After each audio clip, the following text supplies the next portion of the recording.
ගරු ස්වාමීන් වහන්සේ ආනාපාන සති භාවනාවේ ඉදිසිදී යම් අවකාශයක් තුල හිත පවත්වාගෙන සිටි. ශබ්දද ඇසේ හිතවිලිද පැමිණි.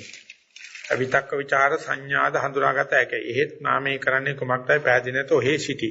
මේසි ධර්මතාවය පැහැදිලි කර දෙමින් කර්ණා ඉල්ලා සිටීමේ ඇත්තටම මෙතන වෙන්නේ මමයා නැතිවීම.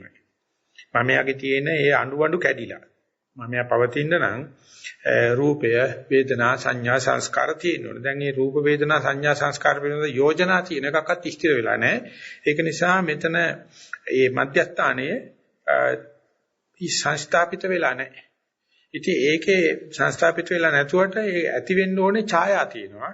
ඉතින් එතකොට ඒක බැලු බැලමට පේන්නේ මේ තාම කැටි ගහිච්ච නැති එකක් වගේ තියෙනවා. ඉතින් ඒකෙදී මමයා පුරුදු හිත මමයා කියනවා මට අඩුපාඩු ටික නැහැ. මට අඩුපාඩු ටික දීපන් කියලා. බුදුජානනාංශේ කරන්නේ අඩුපාඩු කඩන එකම තමයි. ඉතින් මෙතෙන්දී අඩුපාඩු කඩලා පෙන්නනවා නැවත මමේ කැටි කරගන්න ඕන නම් චේතනාවක් ඉස්සරහට එන්න ඕනේ. බුදුරජාණන් කියන චේතනාවක් එන්න දෙන්න එපා. කර්මයක් රැස් වෙන්න දෙන්න එපා. එහෙම නැත්නම් හිතලා කරන මොනවාක්වත් කරන්නේ නැතුව ওই தත්ත්වෙ දිකට පවත්වාගෙන යන්න. ඒ தත්ත්වෙදී ඒ අතරමැදි தත්ත්වයේදී හිත සමතුලනේ වුණොත් සන්තුෂ්ටි භාවයටපත් වුණොත් එයාට තමයි නිවනට යන්න පුළුවන්. මේ தත්ත්වයේදී සැක කරනවා නම් ආපහු වැටෙන්නේ පුරුදු පංචේන්ද්‍රයන්ට සහ ඉන්ද්‍රිය ගෝචර தත්වෙට. එතෙන් යන තමයි මම උත්සාහ කරන්නේ. මාන්නේ උත්සාහ කරන්නේ, තණ්හා උත්සාහ කරන්නේ. ඒ නිසා අපි මෙතෙන් ඇවිල්ලා ඒ තණ්හා මාන දිට්ඨිය වල තියෙන විසමරලා අඬු කඩලා පෙන්නලා දෙනවා අපේ මේ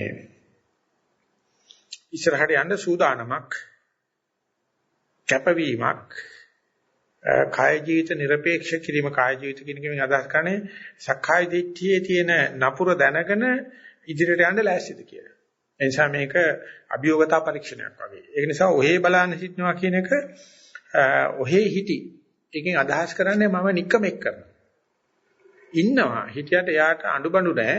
ඉතින් ඒ ඉන්න ටික හරි කියනවා ඕකින් ඇති වැඩන්නේ අපි ආපහු යංක රූප බලන්න, ආපහු යංක ශබ්ද අහන්න, ගන්ධ රස බලන්න කියලා අර දන තැන්නේ අදින්න හදනවා. ඉතින් ඒ නිසා මේක මේ අභියෝගතා පරීක්ෂණයක්. මේකට සුතමේ ඥානෙ තියෙන කෙනා බේරෙනවා. කලින් මේ වැරද්ද කරලා යන්න ඉස්සරහට යන්න ඕන කියලා ලෑස්තිලා යන එකනා බේරෙනවා. අනිත් කෙනා හිතනවා දැන් තිබුණටත් වැඩිය අනතුරුදායක තත්ත්වයක් තියෙන්නේ. තිබුණටත් වැඩිය මේ පදනමක් නැති තත්ත්වයක් තියෙන්නේ. ඉතින් ඒ නිසා මේ දන්නේ කාට වැඩිය හොඳයි නොදන්නේ කාට වැඩිය හොඳයි දන්නේ කා කියලා වගේ ආපහු වර පුරුදු ඉන්ද්‍රිය ප්‍රතිපද ඥාණයට වැටෙනවා. ඉතින් ඒ වගේ අපි සංසාරේ මෙතෙන්ද ගිහිල්ලා ආපු වාර කිලෝරක් නැහැ. එතෙන් යන්න ඉස්සරහට මේ අර නියම දෘෂ්ටිය නැහැ. නියම යෝනිසෝමනසිකාරය නැහැ. මේ ඒ සම්දිස්ථානට යනවා හැමදාම ප්‍රගති පරීක්ෂණේ පරදිනවා. ප්‍රගති පරීක්ෂණේ ඒකට යන්න භාවනාව ඕනේ නැහැ. ඒකට ඕන කරන්නේ තියෙන දෘෂ්ටිය පිළිබඳ මේව නැත්තම් මේ යහ දැක්මක් විතරයි. ඒ නිසා එතෙන් ගිහිල්ලා ආපහු එන එක මගේ වචනෙන් කියන්නේ හොදෝද මඩි දෙමිල්ලක් කරන්නේ. ආපහු යනවා ආපහු වැටෙනවා. ආපහු යනවා ආපහු වැටෙනවා. ඒක එහා පැත්තට පයින් වෙලාවේ සංසාරෙට මේක සැරේ වෙන්නේ. ඒක අහම්බයක් සිද්ධ වෙන එක ඉලෙක්ට්‍රික් වෙන්නේ. ගියාට පස්සේ තමයි තේරෙන්නේ අපි මෙතෙක් කල් එතෙන් ගිහිල්ලා ආපහු ආවා. අද එහා පැත්තට යනවා කියලා.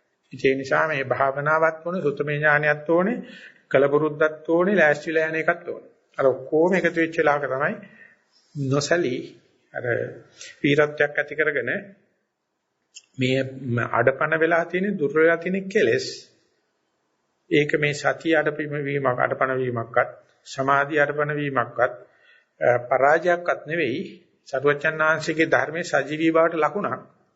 අපි එළයි ධර්මයේ පැත්ත ගන්නවද මායාවේ පැත්ත ගන්නවද කියලා ගත්තොත් අපි ගන්නෙ මායාවේ පැත්ත. ආපහු ගිහිල්ලා අර දන්න ඉන්ද්‍රිය බද්ධ පැත්තට අදින එක තමයි තියෙන්නේ. ඉතින් ඒකට දොස් කියන්නත් බෑ. මොකද අපි දන්නේ ඉච්චරයි. අලුත් ශේෂ්ත්‍රය අපිට උරු නැති නිසා අපි මේ නොදන්න දීගෙට වැඩිය පරණ පුරුදු කණවැන්දුම හොඳයි කියලා කණවැන්දුමට යනවා. දැන් මතක තියාගන්න කණවැන්දුම වෙලා තින්නේ දීගයක් වෙලා ඇරිලා. නැත්තම් කණවැන්දුම වෙන්න බෑනේ.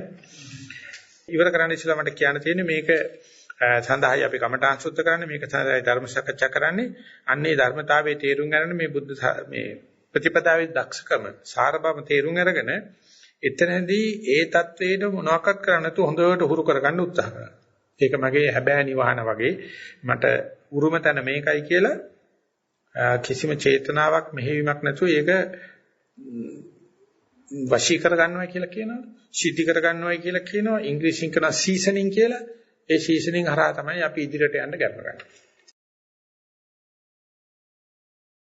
යම් තැනක සඳහන් කරලා තියෙනවා විශේෂම බොජ්ජංග ධර්ම විස්තර කරනකොට සති සම්බොජ්ජංගම් භාවේති විවේක නිසිතං විරාග නිසිතං නිරෝධ නිසිතං පටිනිස්සග්ගානුපස්සී. ඒ යෝගාවචරය දැන් සතිය ඊ타මත්ම වටිනා ගුණ ධර්මයක් විදියට සතිපට්ඨානෙ වඩනවා. වඩාගෙන යනකොට දවස පුරාම සතියෙන් ඉන්න වගේ තමයි ඉතින් සැලසුම් කරන්නේ. ඒක හොඳයි. නමුත් කොච්චර කරගෙන ගියත් යාට දෙනවා පැය 24 සතියෙන් ඉන්න බෑ. අර තේරෙන්න පටන් ගන්නවා මේ තැන්වල සතිය නැහැ. මේ තැන්වල සතිය තියෙනවා. මේ තැන්වල සතිය හොඳයි. මේ සතිය දුර්වල වේගන යනවා කියලා යම් දවසක සතිය වඩන යෝගාවචරයා සතිය නැති බව දැනගන්න සතිය අම්මතර ಜಾති සතියක්. සතිය තියෙනකොට සතිය තියෙනවා කියලා දැනගන්න සතියට වැඩිය උගා කාර්යක්ෂම උගාත්ම දක්ෂ සතියක් තමයි දැන් මට සතිය නැහැ කියලා දැනගන්න එක. ඒකේ දක්ෂ නම් සාර්ථක නම් සතිය නැති උනායි කියලා දැනගත්තට පශ්චාත්තාප වෙන්නේ සැලෙන්නේ නැහැ. මේ සතියත් අනාත්මයි. සතියත් මට පාලනය කරන්න බෑ. මේක එන වෙලාවක් තියෙනවා යන වෙලාවක් තියෙනවා. උඩ සැලිලා වැඩක් නැහැ. ඊ ගාවට සතිය ඇති කරන්න කුමක් කළ යුතුද? ඒක කරනවා මිසක පශ්චාත්තාප වෙලා වැඩක් නැහැ. ඉතින් භාවනා වැඩමුළුවට ඉස්සල්ලාම සම්බන්ධ වෙච්ච කෙනෙක් තමන්ගේ සාර්ථකත්වයේ මනින්නේ වඩාගත් සතිය මට්ටමින් තමයි. නමුත් යා භාවනාවේ ඉහළට යන්න යනකොට තේරෙනවා අපි මොන්නම જાතියෙන් හිටියත් මුළු පැය 24ම සතිය පවත්වන්න බෑ. මුළු ජීවිතේම සතිය පවත්වන්න බෑ. මෙන්න මෙතනදී සතියේ නැහැ. ඒ සතිය නැති වෙනකොට සැලෙනවනම් ඒ මතින් කෙලස් රැස් වෙනවා. ඒ නිසා විවේක නිශ්චිතං කියලා කියන්නේ සතිය තිබුණත් හොඳයි නැතිුණත් හොඳයි කියලා විවේකීව සතිය දිහා බලන්න පුළුවන් නම් ඒ පුද්ගලයාට සතියත් අනිත්‍ය ධර්මයක් බව, සතියත් දුක පිණිස පිහිටන බව, සතිය කෙරේ තණ්හාවක් ඇති කරොත් ඒ දුකක් බව. ඒ ආත්ම සංඥාවෙන් ඇති වෙන මෝඩකමක් බව තේරුම් ගත්ත දවසේ සතිය තිබුණත් හොඳයි නැතත් හොඳයි කියන තැනට යනවා. ඉතින් ඒක මං හිතන්නේ මේ බණක් අහලා තර්කණය කරලා අල්ලගන්න පුළුවන් මේක. ඉතින් ඒකට සර්වචනාංශය දෙන්නේ උපමාව අලත්තං යදිදං සාදු නාලත්තත් සුන්දරාමිති උබයේනේව සෝතාදී රුක්ඛංව ප්‍රතිවත්තති කියලා ගාථා පදයක් කියනවා. ඵලයක් බලාපොරොත්තු වෙන ගෙඩියක් බලාපොරොත්තු ඛණ්ඩ ගෙඩියක් බලාපොරොත්තු අපි ගහක් ළඟට යනවා. අලත්තං යදිදං සාදු අනේ ලැබුණොත් අනේ සාදු. ගහේ ගෙඩියක් තියෙනවා හොඳයි කන්න පුළුවන් හොඳයි. නාලත්තං කුස සුන්දරාමිති නැහැ කියලා ඉතින් ගහත් එක නඩු දාන්නේ. ඒ ගහේ ගෙඩිය හැදෙන්නේ කාලෙට මං යන වෙලාවේ නෑ. ඉතින් එච්චරයි නාලත්තං සුන්දරාමිති. උබයේ නේව සෝතාති. ගෙඩි තිබුණත් නොසලින මනස නැති වුණත් නොසලින මනස තියෙනවා නම් ඒ මිනිස්සයා ගහක් ළඟට ගිය මිනිස්සෙක්ගේ තමයි ආපහු එන්නේ. එහෙම නැති කෙනා මේ මම මෙච්චර මහන්සියුණා මට සතිය එන්න ඕනේ. ඒතරම් සතියට ආසාවක් තුන සතිය ආවේ නැත්තම් අම්මතර දුකක් බදා ගන්න. ඒක නිකන් හරියට වෛද්‍ය විද්‍යාවේ තියෙනවා මේ බෙහෙතෙන් හැදෙන ලෙඩ කියලා જાතියක්. ඒවට කියන්නේ මේ වේසජ්‍ය සමුත්ථිත රෝග කියලා. ඉංග්‍රීසියෙන් කියන්නේ ඉලෙක්ට්‍රොජෙනික් ඉෆෙක්ට් කියලා. බෙහෙත වරද්දාගත්තට පස්සේ ඉන්න ලෙඩේ මොනම දෙයකින්ව සනීප කරන්න බෑ. විස බීජෙන් හැදෙන ලෙඩේ විස බීජෙන් නැති කරලා හදන්න පුළුවන්. බෙහෙත වරද්දාගත්තට පස්සේ මොන නාතටවත් ගොඩ ගන්න. අද හොඳට මතක තියාගන්න අද නවීන සමාජයේ තියෙන ගොඩාක් බෙහෙතෙන් හටගත්ත ලෙඩ. ඊකට ඒ දොස්තරට නම් අල්ලතෑයි. හැබැයි අපිට වෙලා තියෙන්නේ දොස්තරල වැඩි. අර දොස්තරගෙන් ටිකක් බෙහෙත් ගන්නවා මෙයාගෙන් ගන්නවා. ඒ නිසා එකම දොස්තරකින්වත් හිස්ටරි එක දන්නේ නැති නිසා අල්ලන්න බෑ. ඒ වගේ තමයි ප්‍රතිපත්තියේදී අපි හිතනවා නම් සතිය කියලා කියන්නේ සරසුභවාදී සියල්ලටම උදව් වෙන චෛතසිකයක් කියලා අපි සතියටත් තණ්හාව ඇති කරනවා. සතියත් ඡන්දය ඇති කර ගන්නවා.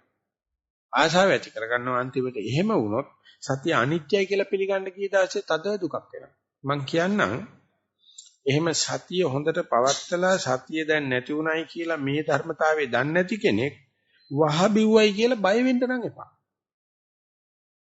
ඕනි තරම් වෙන්නේ ඉතින්. මේ ලස්සනට මම භාවනා කරන ගියා මගේ භාවනාව කැඩුනා.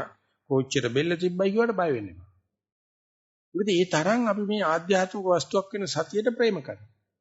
මොකද ඒක අපේ ඥාති වර්ගය අතහැරලා වස්තු අතහැරලා ක්‍රමයක් අල්ලන අටසිල් අරගෙන සුදු ඇඳගෙන ලබාගත් සතියනේ. නමුත් අපි දැනගෙන හිටියේ නැත්තම් මේ සතියත් වැටෙන්නේ අනිත්‍ය දෙයකට. සතිය දුක පිණිස වෙනවයි කියලා අපි සතියට තණ්හාව ඇති කරනවා. සතිය පිළිබඳව සමහර විටක ප්‍රේමය ඇති කරගන්නවා. ඉතින් එහෙම කෙනාට අසතිය බාර ගන්න බෑ. නමුත් සාරිපුත්‍ර ස්වාමීන් වහන්සේ සඳහන් කරනවා ඒ සතිය නැත්නම් සතිය අනිපත ප්‍රමාදේනේ ප්‍රමාදේන කම්පතිටි සති බල. ප්‍රමාදේ නැති වුණා අප්‍රමාදේ නැතිවම ප්‍රමාදේ නේ කියන්නේ සතිය නෑ. ප්‍රමාදයේ දැනගෙන මම ළඟ සතිය නෑ කියලා දැනගෙන නොසලින මනසක් ගන්න පුළුවන් නම් එයාට තමයි සතිය බලවත්ම කෙනා කියලා කියන්නේ. සති බලය කියලා කියන්නේ සතිය නැති වුණාට නොසලින මනස. ඒක සරුවචනාංශික වචනේ තියෙන්නේ සති සම්බොජ්ජංගම් භාවේති. සති සම්බොජ්ජ හොඳට කියලා දෙනවා. මේකයි සති සම්බොජ්ජ කියලා. සති සම්බොජ්ජංගම් භාවේති විවේක නිසිතම් විරාග නිසිතම් නිරෝධ නිසිතම් පටිනිසග්ගාන පස්සී. Taman වඩාගත්ත මේ සතිය විවේකීව ඇති කර ගන්නවා මිසක මට හැම වෙලාවෙම ඉඳ ගන්න වතාවේ මට සතිය තියෙන්න ඕනේ කියලා ගහපාදීවක් නැහැ. තියෙනවා නම් හොඳයි නැත්නම් ඒත් හොඳයි. අර ඔරුව පදින්න ගිය තම්බිට වෙච්ච දේ මේ පුංචි බාලාන්ත පොත්වල ලියලා තියෙනවා. තම්බි කිව්වලු පෙරුණාට පස්සේ ඔරුව තිබුණට වැඩිය හොඳයි කියලා. මේ පැත්ත තිබුණා ඔරුව තම්බි සාමාන්‍ය ඔරුව පදින්න දන්නේ නැහැ. ඒ අයිතිකාරය නිසා මූ ගන්න ගියාම දඩපඩ ගාලා අනිත් පැත්ත යන පස්සේ කොහොමද ආයේ මේක අයිෂෝක් කියලා එහා පැත්ත ඇල්ල ගියා. ඉතින් බෞද්ධයා කියන්නේ විශ්වාසනා කරන කියන මනුස්සයා කියලා කියන්නේ ඒක හැලුණා කියලා බය වෙලා තකරන එක නෙවෙයි. හැරුණාට පස්සේ ඒක හොඳයි කියලා යන්නේ. ඉතින් ඒකෙදිත් පේන්න තියෙනවා ශ්‍රද්ධාව, විරිය, සති සමාධි ප්‍රඥා කියන මේ සෝබනචෛසික විශේෂයි හෝ යම් කෙනෙක් තණ්හාවක් ඇති කරනවා නම් ඒක අර වගේ කාම තණ්හාවක් නෙවෙයි. බොහොම සියුම් තණ්හාවක් ඇති කෙරුවොත් ඇති කරගත්ත තණ්හා ප්‍රමාණයට දුක දෙනවා. ඒ නිසා අපි සතිය හොඳට වඩන්න. ඒකලේ සතියේ තියෙන අනිත්‍යත්වයේ, සතියේ තියෙන දුක්ඛත්වයේ, සතියේ තියෙන අනාත්මත්වයේ දකින්න නම් සතියේ කැඩෙන වෙලාව තමයි අපේ හොඳම ගුරුවරයා. දැන් දැනගන්න ඕන ඔන්න ඔච්චර ආශාවෙන් අරපු සතිය දැන් නැහැ. මගේ චිත්ත සැලෙනවනම් සංස්කාර උපේක්ෂාවක් ඇත්තේ නැහැ. ඔය කියන සංඛාරූපෙක ඥානෙ තියෙනවා නම් ලාභේදී අලාභේදී යසෙදී යසසෙදී අයසෙදී සැපේදී දුකේදී සෑම තැනම නොසල්ද මනසක් තියෙනවා. මේ වගේම සතිය ඇතත් නැතත් ශ්‍රද්ධාව ඇතත් නැතත් වීර්යය ඇතත් නැතත් සමාධිය ඇතත් නැතත් ප්‍රඥාව ඇතත් නැතත් විවේක නිශ්චිතව ඒක වඩන්න පුළුවන් නම් ඒකට බොහෝ කොට භාවනා කරපු කෙනෙකුට හම්බ වෙන පශ්චාත්තුපාදී පරීක්ෂණයක් වගේ. විරාග නිශ්චිතං ඇති කරගත්ත සත්‍ය පිළිබඳව හෝ රාගයක් ඇති කරන්න යන්න එපා. ඒ ඇති කරගත්ත සත්‍ය පිළිබඳ විරාගී හැඟීමෙන් බලන්න හරියට අර මාළුක්‍ය පුත්තු ස්වාමීන් වහන්සේට පෙන්වුවා වගේ අපි නිදර්ශනයක් වශයෙන් ගත්තා වගේ සක්මන කෙලවරට යනකොට අපිට රූපයක් පේනවා. නමුත් ඒක රාග හිතින් බැලුවොත් අපිට සක්මන කඩනවා. විරාග හිතින් බැලුවොත් ආයෙකක් දැකලා ඒකට රාගය ඇති වෙන වෙනුවට අපිට නැවත හිත සක්මන් භාවනාව තියාගන්න බලන බැල්ම විරාගී හැඟීමක් විරාගී බැල්මක් කරගන්නවා කියන එක අපි ඉගෙන ගත්තා වගේ සතිය වඩන්න ඕනේ විරාගී හැඟීම. විවේක නිශ්චිතම් විරාගය. නිරෝධ නිශ්චිතම්. සතියත් ගෙවන් වෙන වෙලාවක් තියෙනවා. මේ සතිය ගෙවන් වෙන වෙලාව පළවෙනි වතාවට යෝගාවචරය අත්දකින්නේ අරමුණ ගෙවන් වෙන වෙලාව. ගොඩනෙක් හිතනවා බලන ඉන්න අරමුණ ගෙවන් වෙනකොට මේ සතිය ගෙවන් වෙනවා කියන්නේ. බය වෙනවා, කලබල වෙනවා. නමුත් යෝගාවචරය එතෙන්දි දැනගන්නේ මේකදී අරමුණයි ගෙවන් උනේ, නිමිත්තයි ගෙවන් උනේ, සලකුණයි ගෙවන් උනේ සතිය තියෙනවා කියන්නේ. අන්තිමට ගියාට පස්සේ භාවනා කරගෙන යනකොට මතක නැති වෙන තැනකට එනවා. මොකද උනේ කියලා දන්නේ මේ සීට නැවත සීලව ගන්න බැරි තැනකට යනවා. අන්න එතනදී යෝගාවචරය ඒ සිද්ධිය දැනගන්නේ නැවත සී එලවගත්ත වෙලාවේ ගැස්මක් එක්ක. තිගැස්මක් එක්ක බය වෙලා ආපහු සැරයක් අරමුණට එනකොට අල්ලනවා. ඒ මොකද නැවත ඇතිවීම අපේ හිත අල්ලන්න පුළුවන් වුණාට ඒ කියන්නේ ජාතික පක්ෂය අල්ලන්න පුළුවන් වුණාට ඒක ගෙවන් වෙන වෙලාවේදී හිත හොර කරනවා. අල්ල ගන්න බැරි වෙනවා. ඒ නිසා බුදුරජාණන් වහන්සේ සඳහන් කරන සතිය ඇති වෙනවනම් ඒ සතිය නැතිවීමක් තියෙනවා. යෝගාවචරකම කියලා කියන්නේ හොඳට සතිය හුරු කරගෙන සතිය නැවත ඇති වෙන තැන සතුට ගන්න එක ප්‍රශ්නයක් නෑ. නමුත් සතිය නැති වෙන තැන නොසලෙට මනසකින් බලන්න පුළුවන්. මට දැන් හොඳට සතිය තිබුණා. දැන් මේ සතිය ක්‍රමයෙන් නීරස වීම හරහා, කම්මැලි වීම හරහා, නිදිමත හරහා, ඒකාකාරී වීම හරහා දැන් සතියේ ක්‍රියාකාරකම් අඩු වෙගෙන යනකොට ඒක දිහා අවදි මනසකින් බලාගෙන ඉන්න පුළුවන්. ඒක මනුස්ස හිතක තියෙන පුදුමාකාර ආශ්චර්ය ලකුණක්. සත්‍ය ස්වාමීන් වහන්සේ පර්යංකයේදී ආනාපානසති භාවනාවේ උස්ම ඊටාම සියුම්වි නොදැනියන තත්ත්වයටපත් වේ. නොසෙල්වි පවතින පහන්සි ලක්මන ඊටාමත් නිශ්චලතාවයක් ඇති වේ. ඉතිවිලි වරින් වර ඇතිවත් ඒ වයින් කිසිම බාධාවක් නැත. වටපිටාවේ ශබ්ද ඇසී නැවත හුස්ම වෙත යොමු වී ඉක්මනින් තුනිවි යයි. පර්යංකයට වාඩි විනාඩි 5කින් පවන හුස්ම නොදෙනී යයි. ඒ අවස්ථාවේ සිටීමට කම්මැලිකමක් නීරසකමක් දැනේ. ශරීරයට කිසිම අමාරුවක් නැත. එක්වරක් පාළු පිටණියක් උඩ සිට බලා සිටින්නාක් මෙන් දැනේ. වටපිටාව නිසසලිය. මෙලෙස පර්යංක 4ක් පමණ පසු කළමි. ඉදිරියට කල යුද්ධ කුමන්ද කිය ඊටමත් කම්මැලි අවස්ථාවක් ඇති වේ. මේ අවස්ථාවෙන් මිදීමට කෞරවපූර්වක ඔබ වහන්සේගෙන් පිළිතුරක් බලාපොරොත්තු වෙමි. මම මෙතෙන්දී මම කැමැති මේ ඉතිස්සකේ ප්‍රකාශයත් එක බලන්න.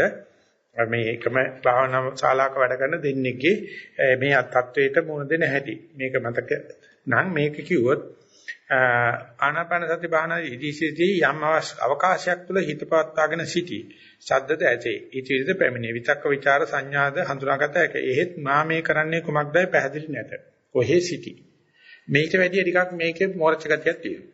පස්සිකෙවිගේ යම් ප්‍රමාණයක් ඒක ඉන්න ඕනේ බව දන්න දැන් 4ක් කරලා තියෙනවා. ඒ 4න් පස්සේ අර තාම අර කම්මැලිකම තියෙනවා. තාම යන්නේ කොයි අතරද කියලා දන්නේ නැතිකම තියෙනවා. ඉතින් ඒ නිසා එතනදී උපදේශ බලාපොරොත්තු වෙන ගතියක් තියෙනවා.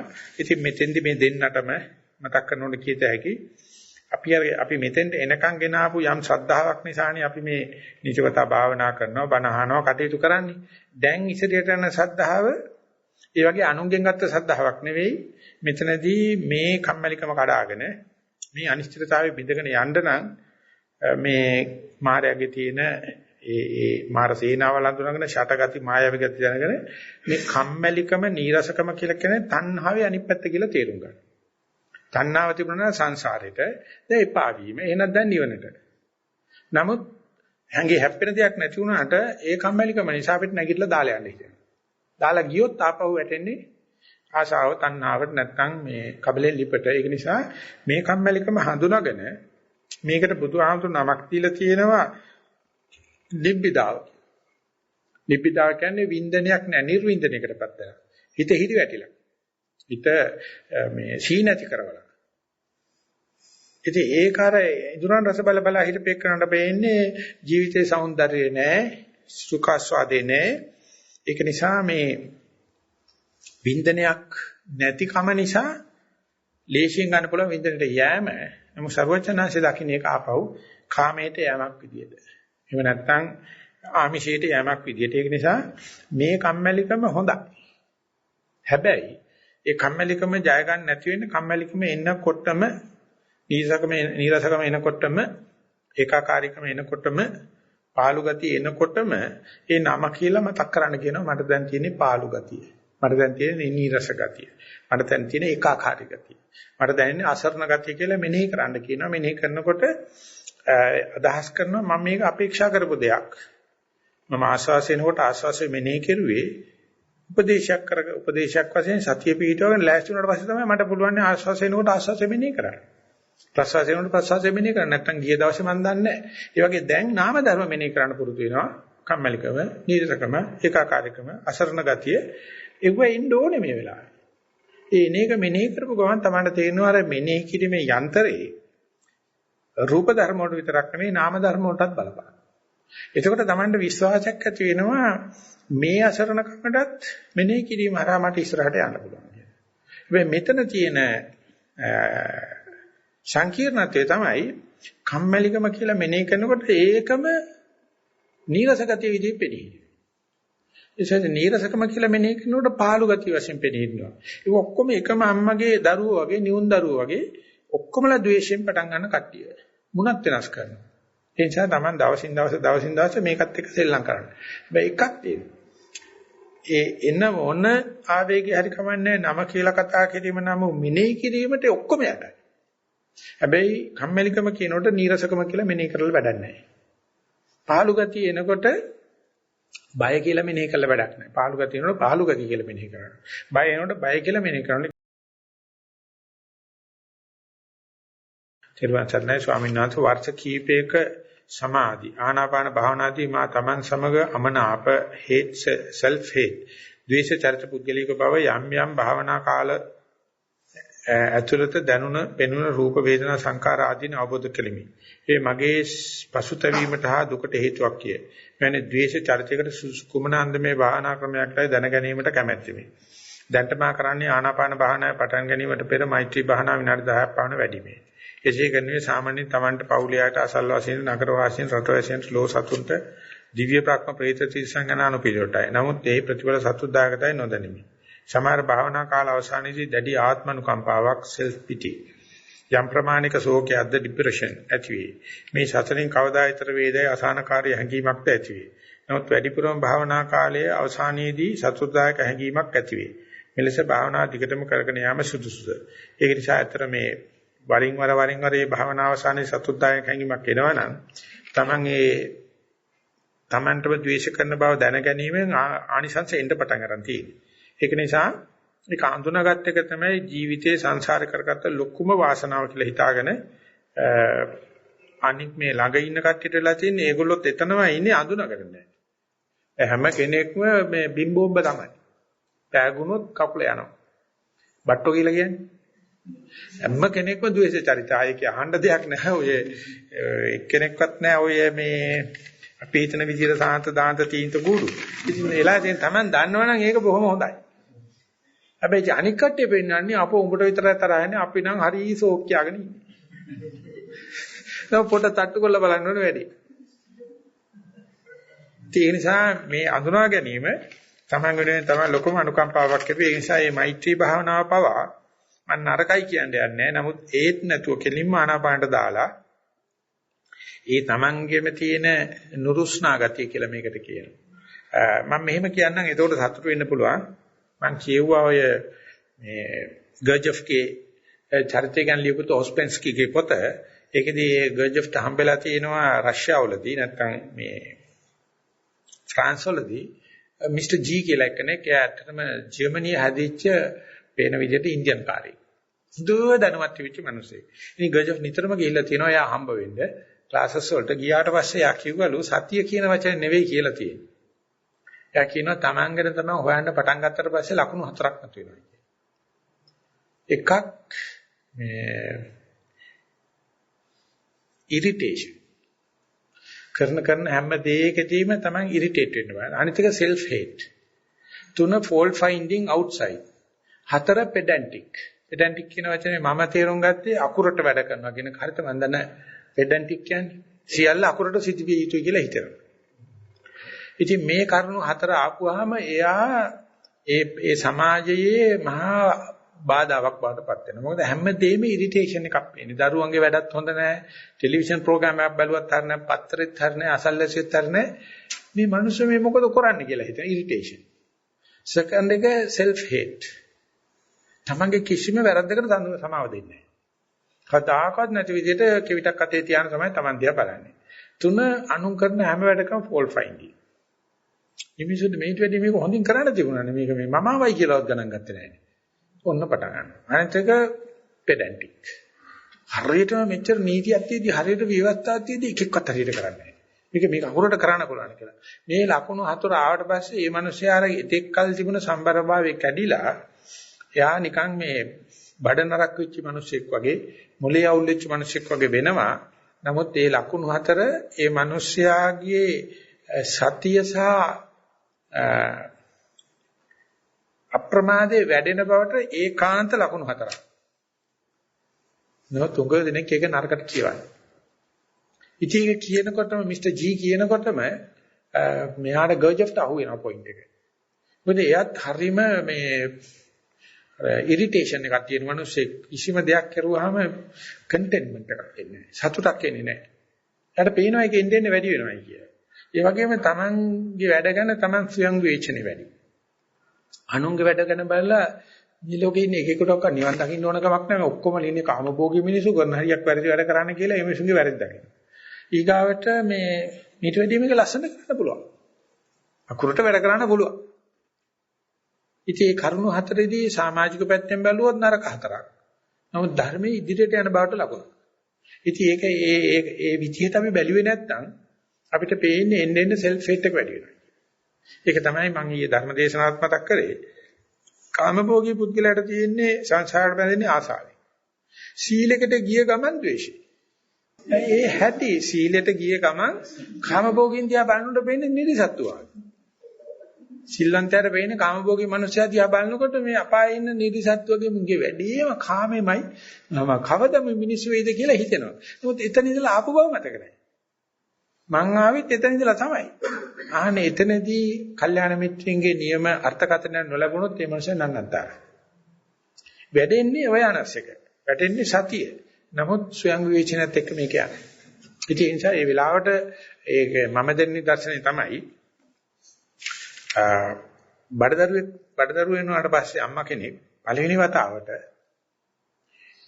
එයා පිරිමින්ගෙන් හරි වදපු නැති කෙනකින් හරි උපදෙස් ගන්න ගියාට හරියන්නේ නැහැ. එයාට උපදෙස් දෙන්න ඕනේ දරුවා වදපු අම්මා කෙනෙක්ගෙන්, කිරි අම්මා කෙනෙක්ගෙන්, නැත්නම් මිඩ්වයිෆ් කෙනෙක්ගෙන්. ඉතින් ওই වෙලාවට මෙහෙම අමාරුකමක් එනවා, මේ කැම රුචියක් එනවා, මේ බර උස්සන්න යන්න එපා. අරකයි මේක කියලා පොඩි උපදෙස් ටිකක් තියෙනවා. ඒකෙදි දරුවා වදපු නැති සෙල්ලක්කාර කෙල්ලෙක්ගෙන් ඇහුවට ඒව දන්නේ නැහැ. පිරිමියෙක්ගෙන් ඇහුවට දන්නේ නැහැ. නම කිරි අම්මා කෙනෙක්, මිඩ්වයිෆ් කෙනෙක් එයා දන්නවා කියන්න ඕනේ. ඒකෙදී ලස්සනට මේක කියනවා. හොඳට මතක තියාගන්න. අටුවාචාර්ය මහසී කියනවා මේ ලකුණු පහළ වුණේ වෛශ්‍යාවකට නම් වෛශ්‍යාවට තද්ද බල ජීවිතේ විනාශයක්. මේ ලකුණු පහළ වුණේ රාජමහේසිකාවට නම් රාජමහේසිකාට විශාල සුබ නිමිත්තක්. මේ දරුගබක් හිටියයි කියන එක වෛශ්‍යාවට විනාශයි. මොකද පුරුෂෝ කැමති නැහැ.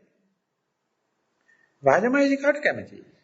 ඉතින් ඒක දිහා පිළිහිටන ආකාරය බැලුවොත් වෛශ්‍යාව අර දරුගබ ගබ්ස කරගන්න පුළුවන් තරම් ඉක්මනට දඟලනවා. රාජමහේසිකාව ගැප් පෙරහැර දීලා කිරිමවුරු දාගෙන අර ගැබ අරසා කරනවා. ඉතින් ඒක එක්කනගේ ආකල්ප. ඒ නිසා මේ සතිය ගැප් ගත්තට පස්සේ ඒ අප්‍රමාදී ගැප් ගත්තට පස්සේ මොනවද ලකුණු වගේක් පහළ වෙනවා. ඒ ලකුණු වලට මේ භාවනා නොකරව කෙනකින් ගිහලා උපදෙස් ගත්තොත් ඒක එච්චර සාර්ථක වෙන්නේ නැහැ. ඒක කාපු කෙනෙක්ගෙන්ම ඒ මට්ටම පැනපු කෙනෙක්ගෙන්ම ගියාට පස්සේ ඒක පෙන්ලා දීලා තියෙනවා මේක තමයි ක්‍රමේ. ඒක හොඳ ලකුණක්. නමුත් සාමාන්‍ය ක්‍රමයකට බලනකොට ඒක පේන්නේ Tamange වෙනදා නොදැක්ක අඩුපාඩුකම් දකින්න ගතිය. ඒ ඔක්කොම තියදී භාවනා කරනවා කියන එක තමයි වඳින්න ඕනේ දේ. ඒ Taman ගැන මේ වගේ විවේචන තියදී නිතිපතා භාවනා කරන කෙනාට තමයි මේ ශාසනය තියෙන්නේ. ඒව දකින්නට අනේ ඉස්සර නැති ප්‍රශ්න දැන් එනවා කියලා අතෑරියොත් ඉතින් අහන්න දෙයක් නැහැ. ගොඩ ගන්න බෑ. බුදුන් දැක්කත් වැඩ නැහැ. තේචීදී කාගෙන භාවනා කරන මනුස්සයාට දෙවියෝ බ්‍රහ්මේ පවා වඳිනවලු. ඒ මනුස්සයා දැන් හම්බ වෙන්නේ හොඳක් නෙවෙයි. අතර පැත්තෙන්ම හම්බ වෙන තියෙන ඉරිටේෂන් එක වැඩි, සෙල්ෆ් ක්‍රිටිසිසම් එක වැඩි, ෆෝල්ට් ෆයින්ඩින් වැඩි, පෙඩැන්ටික්. ඒ කියන්නේ හරියට මේ ඇහැට කුණක් වැටෙනවා. ඇහැ කැවෙන්න ගත්තා වගේ. ඉතින් ඒ චේජ් මේ කාගෙන ගියොත් ඉදිරියට යනවා. ඒ නිසා මේ අවසානයේ ලියලා තියෙනවා නමුත් වැඩිපුරම භාවනා අවසානයේදී සතුටුදායක හැඟීමක් ඇති වෙයි. මොකද්ද වෙන බව හිත යටින් කියනවා. අන්න ඒක තමයි තල්ලු කරන්න ඕනේ. මේ භාවනා දිගටම කරගෙන යාම සුදුසුද? ඔව් කියලා මම කියනවා. සරෝජනන්සේ හරියට ලුණු ගෙඩියක පොත්ත ගලවනවා වගේ පිටම තියෙන ගොරෝසු පොත්ත අයින් කරලා ඊගා පොත්ත අයින් කරලා ඊගා පොත්ත අයින් කරනවා වගේ සඳහන් කරලා පෙන්ලා දීලා තියෙනවා. ඒ වගේ ඊටාම assume ලේෂ මාත්‍ර වලට ගියාට පස්සේ ඒ විඥානේ නැත්තම් අපේ මේ හිත පැවැත්ම සඳහා යංච චේතේති යංච පකප්පේති යංච අනුසේති තදාරම්මණං හෝති විඥානස්ස තිතිය. නිකාං ඒ වෙලාවේ ඇති වෙන අනාගත සැලසුම් පිළිබඳ චේතනාවක් ඇති. එතන හිතෙන් හිතන කල්පනාවක් ඇති. එහෙම නැත්නම් තමනුත් නොදන්නා හිතේ තියෙන අනුසේ ධර්මයක් ඇති. කෙලෙසයට මේ විඥාණයට මේක පාත්තගෙන යනවා. ඒ නිසා විඥානයේ විසින්ම විවිධාකාර යෝජනා ගේනවා, විවිධාකාර හිතවිලි දෝරේ ගලන්න පටන් අර ගන්නවා, විවිධාකාර තමන්ට පාලනය කරගන්න බැරි තමනුත් නොදන්න තමගේ පෞරුෂලත් ලක්ෂණ රුචර්චකම් මතුවෙන්න පටන් ගන්නවා. ඉතින් ඒක වෙන්න යන වෙලාවේදී අපි භාවනා මධ්‍යස්ථානකේ හිටියොත් දන්න කියන තැනක යම් කිසි සාන්තියක් තියෙනවා. එහෙම නොවුනොත් ඒ කෙනාට තේරෙන්නේ නැහැ මම භාවනා ඉදිරියට යනවද පස්සට යනවද. ඒක නිසා සර්වඥාන්සේ මේ වගේ කෙනෙකුට ගුරුවරයාට හෝ ගෝලයාට ගැළපෙන විදිහට කියනවා මේ වගේ භාවනා ඉතාම සියුම් තැනට යනකොට අර වගේ විවිධ චේතනා මතුවෙන්න පටන් ගන්න එක ස්වභාවික ලක්ෂණයක් ඉදිරියට යන කෙනා. ප්‍රකල්පනා විවිධ කල්පනා මතුවෙන්න පටන් ගන්නවා. තමන්ගේ හැංගිලා තිබෙන ගති වසං කරගෙන හිටපු දේවල් මතුවෙන්න පටන් අර ගන්නවා. එන්නේ එව්වා දඩමීමක් කරගෙන එව්ව පිහිට කරගෙන මේ විඥාණයට නැත්නම් මේ සංසාරේ පැවැත්මට ඉඩ නොදීම පිණිස ඒ වෙලාවේ පහළ වෙන චේතනා ඒ වෙලාවේ පහළ වෙන මේ ප්‍රකල්පන එහෙම නැත්නම් මේ අනුසය එනවා දකින්ද දැකලා ඒක මම නෙවෙයි ඒක මගේ නෙවෙයි ඒක මගේ ආත්මය නෙවෙයි කියලා ඒකට තියෙන බැඳීම ඒකත් එක්ක ගනුදෙනුව දැක දැන අතාරින්න පුළුවන් නම් ඒක තමයි ඇත්තටම ඒ දාන දෙනවට සිල් ලකිනවට එහෙම නැත්නම් කියනවනම් සමාධි භාවනාවක් කරනවට වැඩි විපස්සනා විදි කරන්න තියෙන තමන්ගේ අත්‍යන්ත සංසාරේ ආත්මෙන් ආත්මයට ගෙනාපු ඒ කෙලෙස් ගවන් දැමීම සිදු වෙන්නේ ගවන් කිරීම සිදු වෙන්නේ වෙලාව. ඒකට කියනවා අනුශේක ගවන් කිරීමක් කියලා ආශ්‍රව ගවන් කිරීමක් කියලා. නමුත් ඉස්පාසුවේ මොකද විශ්වාසයෙන් ලෑස්ති වෙලා ගිහිල්ලා මේ මං ඉන්නේ මෙතනයි මේ වෙලාවට මේ විදිහේ කල්පනාවල් එනවා අරක කරපන් කියලා හිතනවා මේක කරපන් කියලා හිතනවා අරක දකින්නවා මේක දකින්නවා මේ එන කොයි එක හෝ ළඩවීම කරගන්න යන්න එපා තුරුම්පක් කරගන්න යන්න එපා මේ එන සියල්ලම දීලා දාන්න. ඒ සියලුම ඒවා මම නෙවෙයි කියාගන්න මගේ නෙවෙයි කියාගන්න මගේ ආත්මේ නෙවෙයි කියාගන්න නම් හුදු සංස්කාර මේ හිතින්ම වාගත්ත ඇතිවෙච්ච විස්රාමයේ තුල මතුවෙච්ච සංස්කාර බව තේරුම් ගන්න ඒවා කෙරේ උපේක්ෂා වෙනවා කියනකොට මට මතකයි එක දවසක් අර ප්‍රශ්න විචාරාත්මක වැඩ පිළිපත් ආතුන අනේ ස්වාමීන් වහන්සේ අපිට මේ සංඛාරූපිකා පිළිබඳ කියලා දෙන්නේ කියලා. මෙන්න මේ මතුවෙන වෙලාවල් වල මං වාඩිුනේ ඔවත් එක්ක කටයුතු කරන්න බෑ මං වාඩිුනේ ආනපානෙත් එක්ක කරන දැන් ආනපානෙ කෙවිලා විවේකව ඉන්නවා. නමුත් මේ විවේකයේ හිතට මේ වගේ චේතනා ප්‍රකල්පනා එහෙම නැත්නම් අනුශේ මතුවෙනවා. අන්නේවදියා බලලා දැකලා නොසලී ඉන්න ගතියක්. අපට ප්‍රේම කරන්න ගියා හෝ ද්වේෂ කරන්න යන්න නැතුව නොසලී ඉන්න පුළුවන් ගතියක් තියෙනවනම් ඒ යෝගාවචරයා මේ සංසාරේ කවදාකවත් නොකල විදිහේ මේ පුහුණුවකට වැටෙනවා. ඒ පුහුණුව තමයි භාවනාවට එන දවස්වල තිබිච්ච එකක් නෙවෙයි දන්නෙත් නෑ එහෙම එකක්. ඉස්සලා තිබුණේ අපිට ඒක ඒ தත්තට යන්න අවශ්‍ය කරන සතිය, සමාධිය, එහෙම නැත්නම් ශ්‍රද්ධාව, වීරිය වගේ චෛසික වඩා ගන්න. මේ සියලු ශක්තියින් ශ්‍රද්ධාව, විරිය, සති, සමාධි, ප්‍රඥා කියන ඔක්කොම සමරසයකටපත් කරගෙන, ඒවා තමන්ගේ ආයුධ බවටපත් කරගෙන, ඒ වෙලාවේදී භාවන හිත තැම්පත් වෙනකොට මේ වගේ ගොජ දැමිල්ලක් එනවා. ඒවා මේ මොන නමින් ආවත් මොන විදියෙන් ආවත් ඒවත් එක්ක උරුට්ටු වෙන්න යන්නේ නැතුව හලහප්ප ගන්න නැතුව ඒක දිගේ යන්න නම් ඒ වෙලාවේදී ලෑස්තිලා ගියේ නැත්තම් මේවට තණ්හාව ඇති වෙන්න ඉඩ තියෙනවා. ලෑස්තිලා ගියොත් පමණක් උද සූදානම් ශරීරයෙන් ගියොත් පමණක් යෝගාචරයකට මුහුණ දීලා තණ්හාව ඇති නොවීමට එහෙම නැත්නම් ප්‍රේමයක් ඇති නොවීමට කටයුතු කරන්න පුළුවන්. ඒකට අද දවසේ අද අහලා තියෙන පළවෙනි ප්‍රශ්නෙත් තිබුණේ අපි ගෙවල් දොර වලට ගියාට පස්සේ මේ වැඩමුළු ඉවරලා අපි කොහොමද අමුදරුවන් එහෙම නැත්නම් අපේ කිට්ටුවන්තන එක කටයුතු කරන්න කියලා. ඉතින් ඒක අපි විවේක මනසකට ගියාට පස්සේ අපේ අමුදරුවන්ගෙන් අපේ බැඳීම් ඇති කට්ටියගේ নানা ප්‍රකාර ඉල්ලීම් එනවා. নানা ප්‍රකාර වගකීම් යුතුයකම් රාශියක් එනවා. අන්නේ යුතුයකම් රාශිය දිහා ඒ නොසැලෙන මනසකින් බලන්න ඉන්න පුළුවන් නම් මේක මම අනිවාර්යයෙන්ම කළ යුතුයි නොකළොත් හඳ නැහැ කියන එක නෙවෙයි තියෙන්නේ.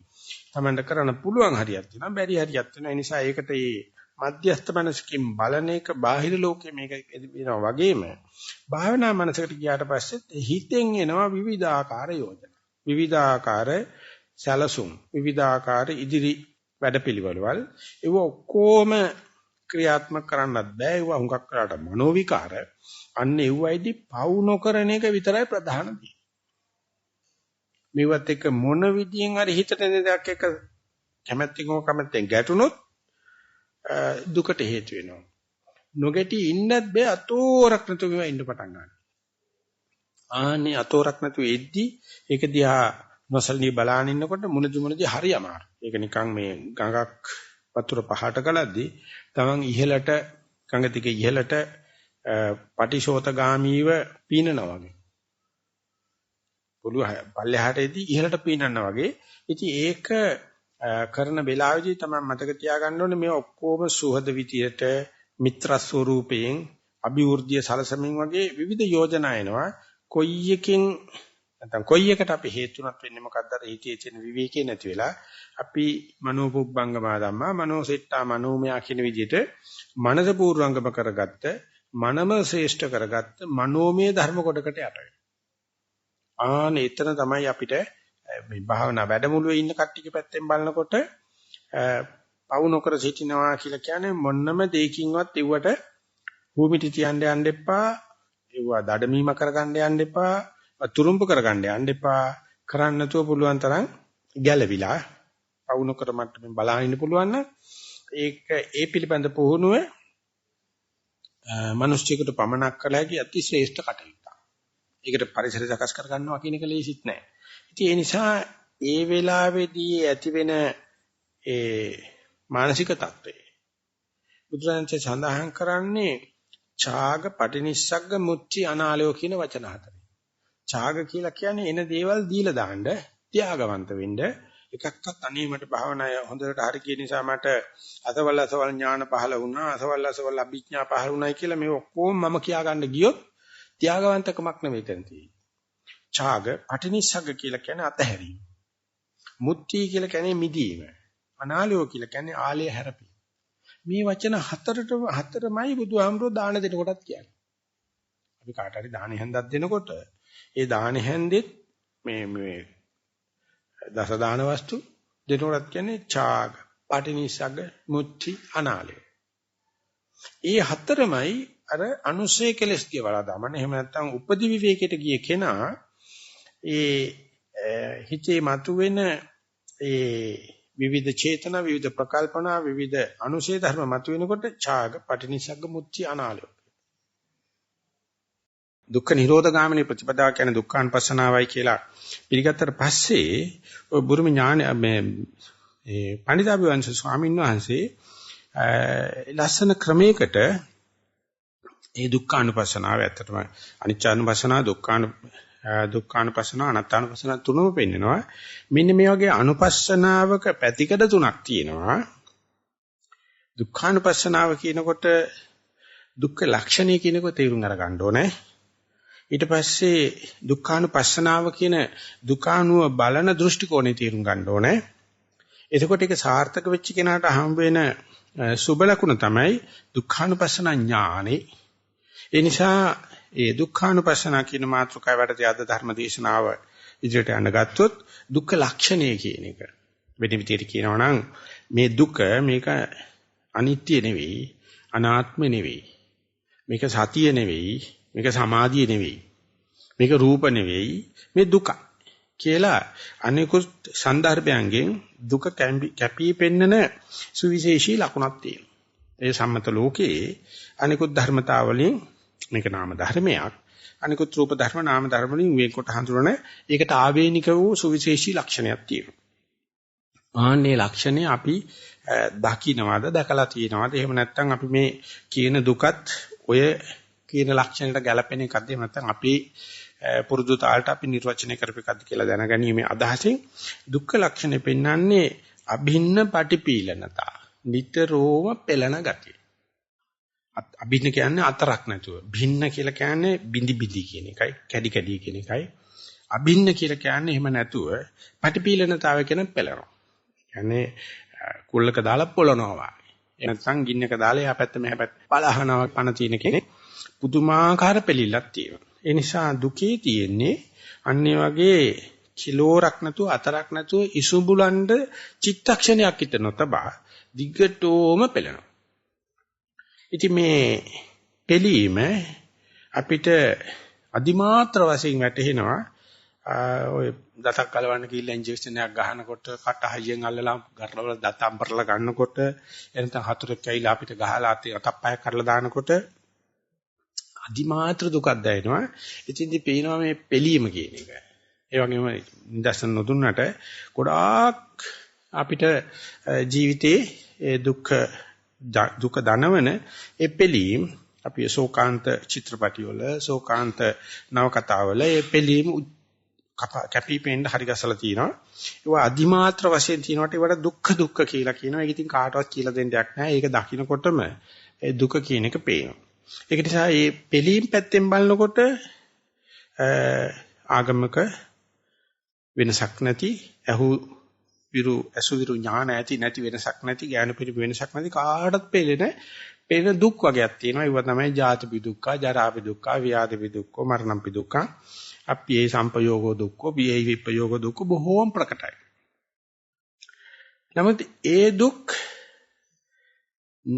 අසුවිරු ඥාන නැති ඇත්තෝ හිතන්නේ මේ මොකක් හරි මගේ සීලේ අඩුපාඩුකමක් නිසා එහෙම නැත්නම් අනික් පක්ෂේ ඉන්න එකන දුස්සීලෙක් නිසා හතුරෙක් නිසා එහෙම නැත්නම් මම වරදොල වටහාගත්ත නිසා එහෙම නැත්නම් මට ශ්‍රද්ධාව නොතිබුණ නිසායි කියලා ඒ දුක් වලට බාහිර හේතු අපි ලේසියෙන් හොයනවා.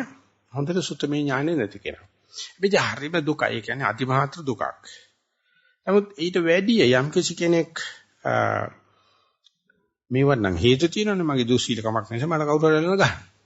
එහෙම නැත්නම් මම වැරදි විදිහකට විනිශ්චය කරන විනිශ්චය වැරදි නිසා මට දුකක් ප්‍රපත් වෙනවා. ඒ මොනවා හරි දෙයකට කියලා හේතු වෙනවා. නමුත් ධර්මයේදී අපිට විශේෂයෙන්ම මේ දුක්ඛ සත්‍ය ඉස්සර කරගත්ත සර්වඥාන්සේගේ ධර්මයේදී පෙන්ලා දීලා තියෙනවා. ඒ සිල්වන්ත වුණත් ශ්‍රද්ධාව තිබුණත් වර්ධිල විනිශ්චයවත් නැතත් දුක් එනවා. ඉල්ලන්ත උනාට පස්සේ කියලා ওই දුකේ අබ්බමල් රේණුක වෙනසක් වෙන්නේ. ඉල්ලන්ට ඉස්සලා නම් කියන උඟක් කලකට මේ දුක ආව නිසා දුකින් මගේ තිබුණ කාලකන්නිකවට මගේ හීල නැති නිසා තමයි මේක උනේ කියන්නේ. මොකද ඉල්ලන්ත උනායි කියලා වෙනසක් වෙන්නේ නැහැ. ඒ වගේම අනේ මේ වැරදි තීන්දුව මම ගත්ත නිසා මට මේ විදිහේ අනිශ්චිත ප්‍රතිඵල ලැබුණා කියලා තීන්දුව නොගෙන හිටියත් දුක වෙනසක් වෙන්නේ නැහැ. ඒ වගේ දුක් දකිනකොට අර අසුවිරු ඥාන ඇති කෙනාට තේරෙනවා මම ඉස්සලා ලේසියෙන් බාහිර කාරණාවක් දැක්කා මේ දුකට මේක වෙන්නේ ඇති කියලා. ඒව ඔක්කොම තමන් නීච කරවන තමන් ආත්ම දහිතේ බින්දෙන අදිෂ්ඨාන ශක්තිය කඩන තමන් හීන දීන එහෙම නැත්තම් කියනවා නම් තමන්ට තරම් නොවන හේතු දකින්නේ. දැන් මේ හේතු සම්පාදනය කරලා විනිවිද කියනවා නම් ශ්‍රද්ධාව පිටවගෙන සීලෙක ඉඳලා මේ කටයුතු කරනකොට දුක් එනවා. ඒ දුක් දිහා බලනකොට මේන්නේ ඌට කියන්නේ විපරිණාම දුක්ඛ කියලා. මොන જાතියෙන් කිරුවොත් මේක ආණ්ඩුමට්ටු කරන්න බෑ. අපිට හිතේ වෙන්නේ නැහැ. වෙන්න ඕන දේ වෙනවා. ඉතින් ඒකෝට දැන් අර හේතු කරන්න කෙනෙකුත් නැහැ. දැන් වැරද්ද උනේ ඉස්සර නම් කේදී දුස්සීලකම නිසායි කිය. සද්ධාව නැතිකම නිසායි. මම වැරදි තීන්දුවක් ගත්ත නිසායි කිය. එහෙම නැත්නම් අල්ලපු කිතුම හතුරෙක් නිසායි කිය. ඒ ඔක්කොම අයින් කරලා බලන්න. අයින් කරලා බැලුවත් ওই දුකේ මොනම වෙනසක්වත් වෙන්නේ නැහැ. ඉතින් මෙහෙම කියනකොට උන්කක් මේ සදාචාරවාදීන්ට හිතමනාප වෙනවා ඇති. එහෙම නැත්නම් මට මගේ සරපේ මට දෙන්න බෑ. ඉතින් ඒ නිසා අපිට මේ ওই දුක හිතන තරම් අල්ලපු ගෙදරට බාර දෙන්න පුළුවන් එකක් නෙවෙයි කියන ඒ දෙවෙනි මට්ටමේ විපරිණාමයේ දුක දකින්න ආයාසයෙන් ප්‍රයෝගයෙන් ධර්ම ගෞරවයෙන් ශ්‍රද්ධාවන්ත වෙන්න ඕන. ශීලවන්ත වෙන්න ඕන. ගන්න විනිශ්චය කුසල පැත්තට ගන්න ඕන. ආන්නේ ටික කරලා බැලුවට පස්සෙත් හත් දෙයියනේ දැන් මේ ඔක්කොම කෙරුවත් දුකනේ කියලා ඔළුව පොළවේ ගහගන්න එක නෙවෙයි කියා ගන්න තියෙන අපි හිතනට ධර්ම ගැඹුරුයි. මේ දුක කියන මාතෘකාව ඊට වැඩි යට තට්ටුවක් තියෙනවා. ආන්නේ ඒකට ගියාට පස්සේ ඒ කෙනා තීරුම් ගත්තොත් දැන් ඉස්සර වගේ නෙවෙයි මේ දුකට බාහිර හේතු හොයන්න බෑ. මම දැන් සද්ධාවන්තයි. මම දන් දෙනවා. මම තිබුණට වැඩි සීල් රකින්නවා. එතකොට හිතනවා දැන් මේ සද්ධාවේ මොන හරි අඩුපාඩුවක් වෙන්නේ. දෙන්න දාහනේ මදි ඇති.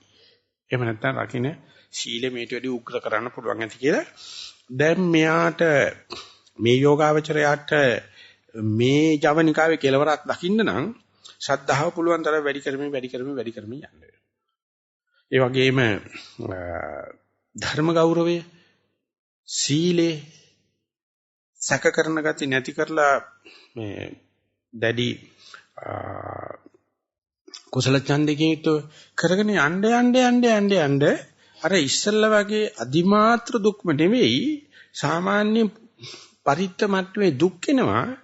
ඒකෙත් පේන්න තියෙනවා මේ අර සීලයද ශ්‍රද්ධාවද විනිශ්චය කිරීමේ කුසල පක්ෂය දැන ගැනීමද නැත්නම් අපි කුසලාභිසංස්කාර පැත්තට ගියා වුණාට මේ මොන જાති අපි මේවා කෙරුවත් මේ පෙළෙන සුළු ගතිය මේ විපරිණාමයට පත් වෙන ගතිය පරිණාමය කියලා ඔය චාල්ස් ඩාවින් තුමා පෙන්ලා දුන්නා.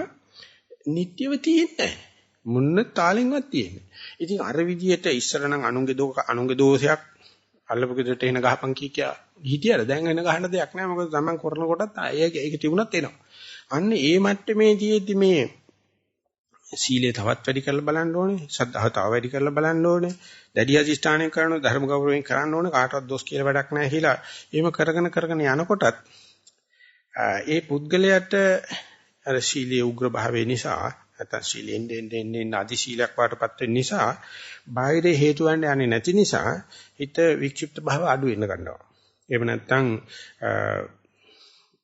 විපිලිසර වෙන්නේ නැතුව එයා මේ දුක කියන මාතෘකාව පරිේශනාට ලක් කරපු පරිේශකෙක් වාගේ හොයන යනකොට වැරදි විනිශ්චය ගැනීමෙන් ඒකට කියනවා අපපටිපත්‍ය අවිජ්ජාව කියලා අනුන්ට හේතු කරන ගතිය නතර කරලා තමන්මයි මේකේ තියෙන හේතු මම මෙච්චර තසෙන් පරිතද කරගෙන ගියත් දුක මෙහිමයි පරිතද කෙරුවත් නැතත් දුක එහෙමයි. නමුත් මම දැන් දුකත් එක්ක බොහොම යෙදී ගත කරනවා උච්ඡන්න වාසන්නව ගත කරනවා කියලා යනකොට මේ කෙනාගේ මේ ශීලයේ දැඩි කිරීම නිසා යම් අවස්ථාවක හිත ඒකාග්‍ර කරන සමාධිගත කරගන්න පටන් අරගත්තොත් ඒ කෙනා යම් කිසි වෙලාවකට සචේතනික ක්‍රියා නිසා වෙන්න පුළුවන් දුක් දැනගෙන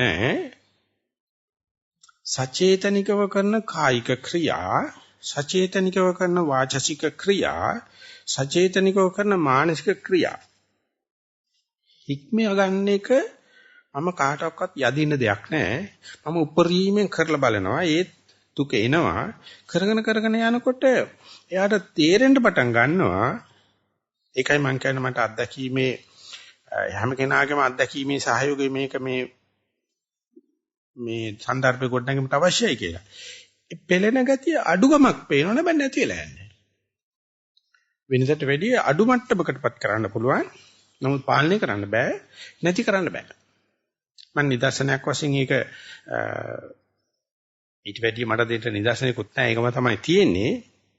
අපි උදාහරණයක් වශයෙන් ගත්තොත් මූල කර්මස්ථානයේ වශයෙන් යන පිම්බීම හැකිලිම හෝ ආනාපාන නැත්නම් සක්මන වගේ එකක් නීවරණ බාධා ටික රාළුවට ගොරෝසුට වෙයිලා අපිට කරදර කරද්දී අපි කොහොම හරි මේක ඉතින් යෝග ජීවිතේ තියෙන්න එපාය පැයක්වත් ඉඳගෙන ඉන්න පුළුවන්කමක් පැයක්ක සක්මන් කරන්න පුළුවන්කමක් දවසකට අඩු ගන්න පැයක් දෙකක්වත් භාවනා කරන ගතියක් කියලා මේ නීවරණ වල නපුරු බලපෑම නැත කරගෙන ඉන්න පුළුවන් මට්ටමක් හදාගත්තයි කියලා හිතමු. ඉන්න පුළුවන් මට්ටමේදී කමඨාන සුද්ධ කරලා පුළුවන් තරම් කියනවා ඔය ගමනේදී ඔය සීල තිබ්බයි කියලා සමාධිය තිබ්බයි කියලා සද්ධා දිනුනයි කියලා හරියන්නේ දුක් වර්ගයක් එනවා. ඔබට බැරිද ඔය දුක් තියෙද්දිත් එතනයි දුක් අතරවාරදී ඔය ගත්ත අරමුණම අම්මා මුත්තා කිව්වත් අත නැර. දිගටම අරගෙන ඵලයන් කියලා ගියොත් රළු බාධක තියෙච්ච නම් ඇත්තට මේ පරමාන්ත ඉෂ්ට කරගන්න අමාරුයි. නමුත් මේ රළු බාධක වල අතුරු අවස්ථාවල්පත් වෙනවා යම් මට්ටමකට ආනපනේ අල්ලගෙන යන්න පුළුවන්. යම් මට්ටමකට මේ පිම්බි හැකිලිම අල්ලගෙන යනවා. යම් මට්ටමකට මේ වම දකුණ අල්ලගෙන යනවා. ආහන්නේම අල්ලගෙන යනකොට පේනවා මේ දුක් කරදර වල නැතුව සාමාන්‍ය බාධක තිබාම ඒක දිහා බලනකොට කායික සචේතනික ක්‍රියා නතර කිරීම සඳහා ඉස්සර කරගත්ත මේ අචේතනික ක්‍රියාවට නිසිදින් දෙයන්න ගියොත් එයා සංසිඳෙනවා කියලා. ඒක න්‍යාය ධර්මයක්.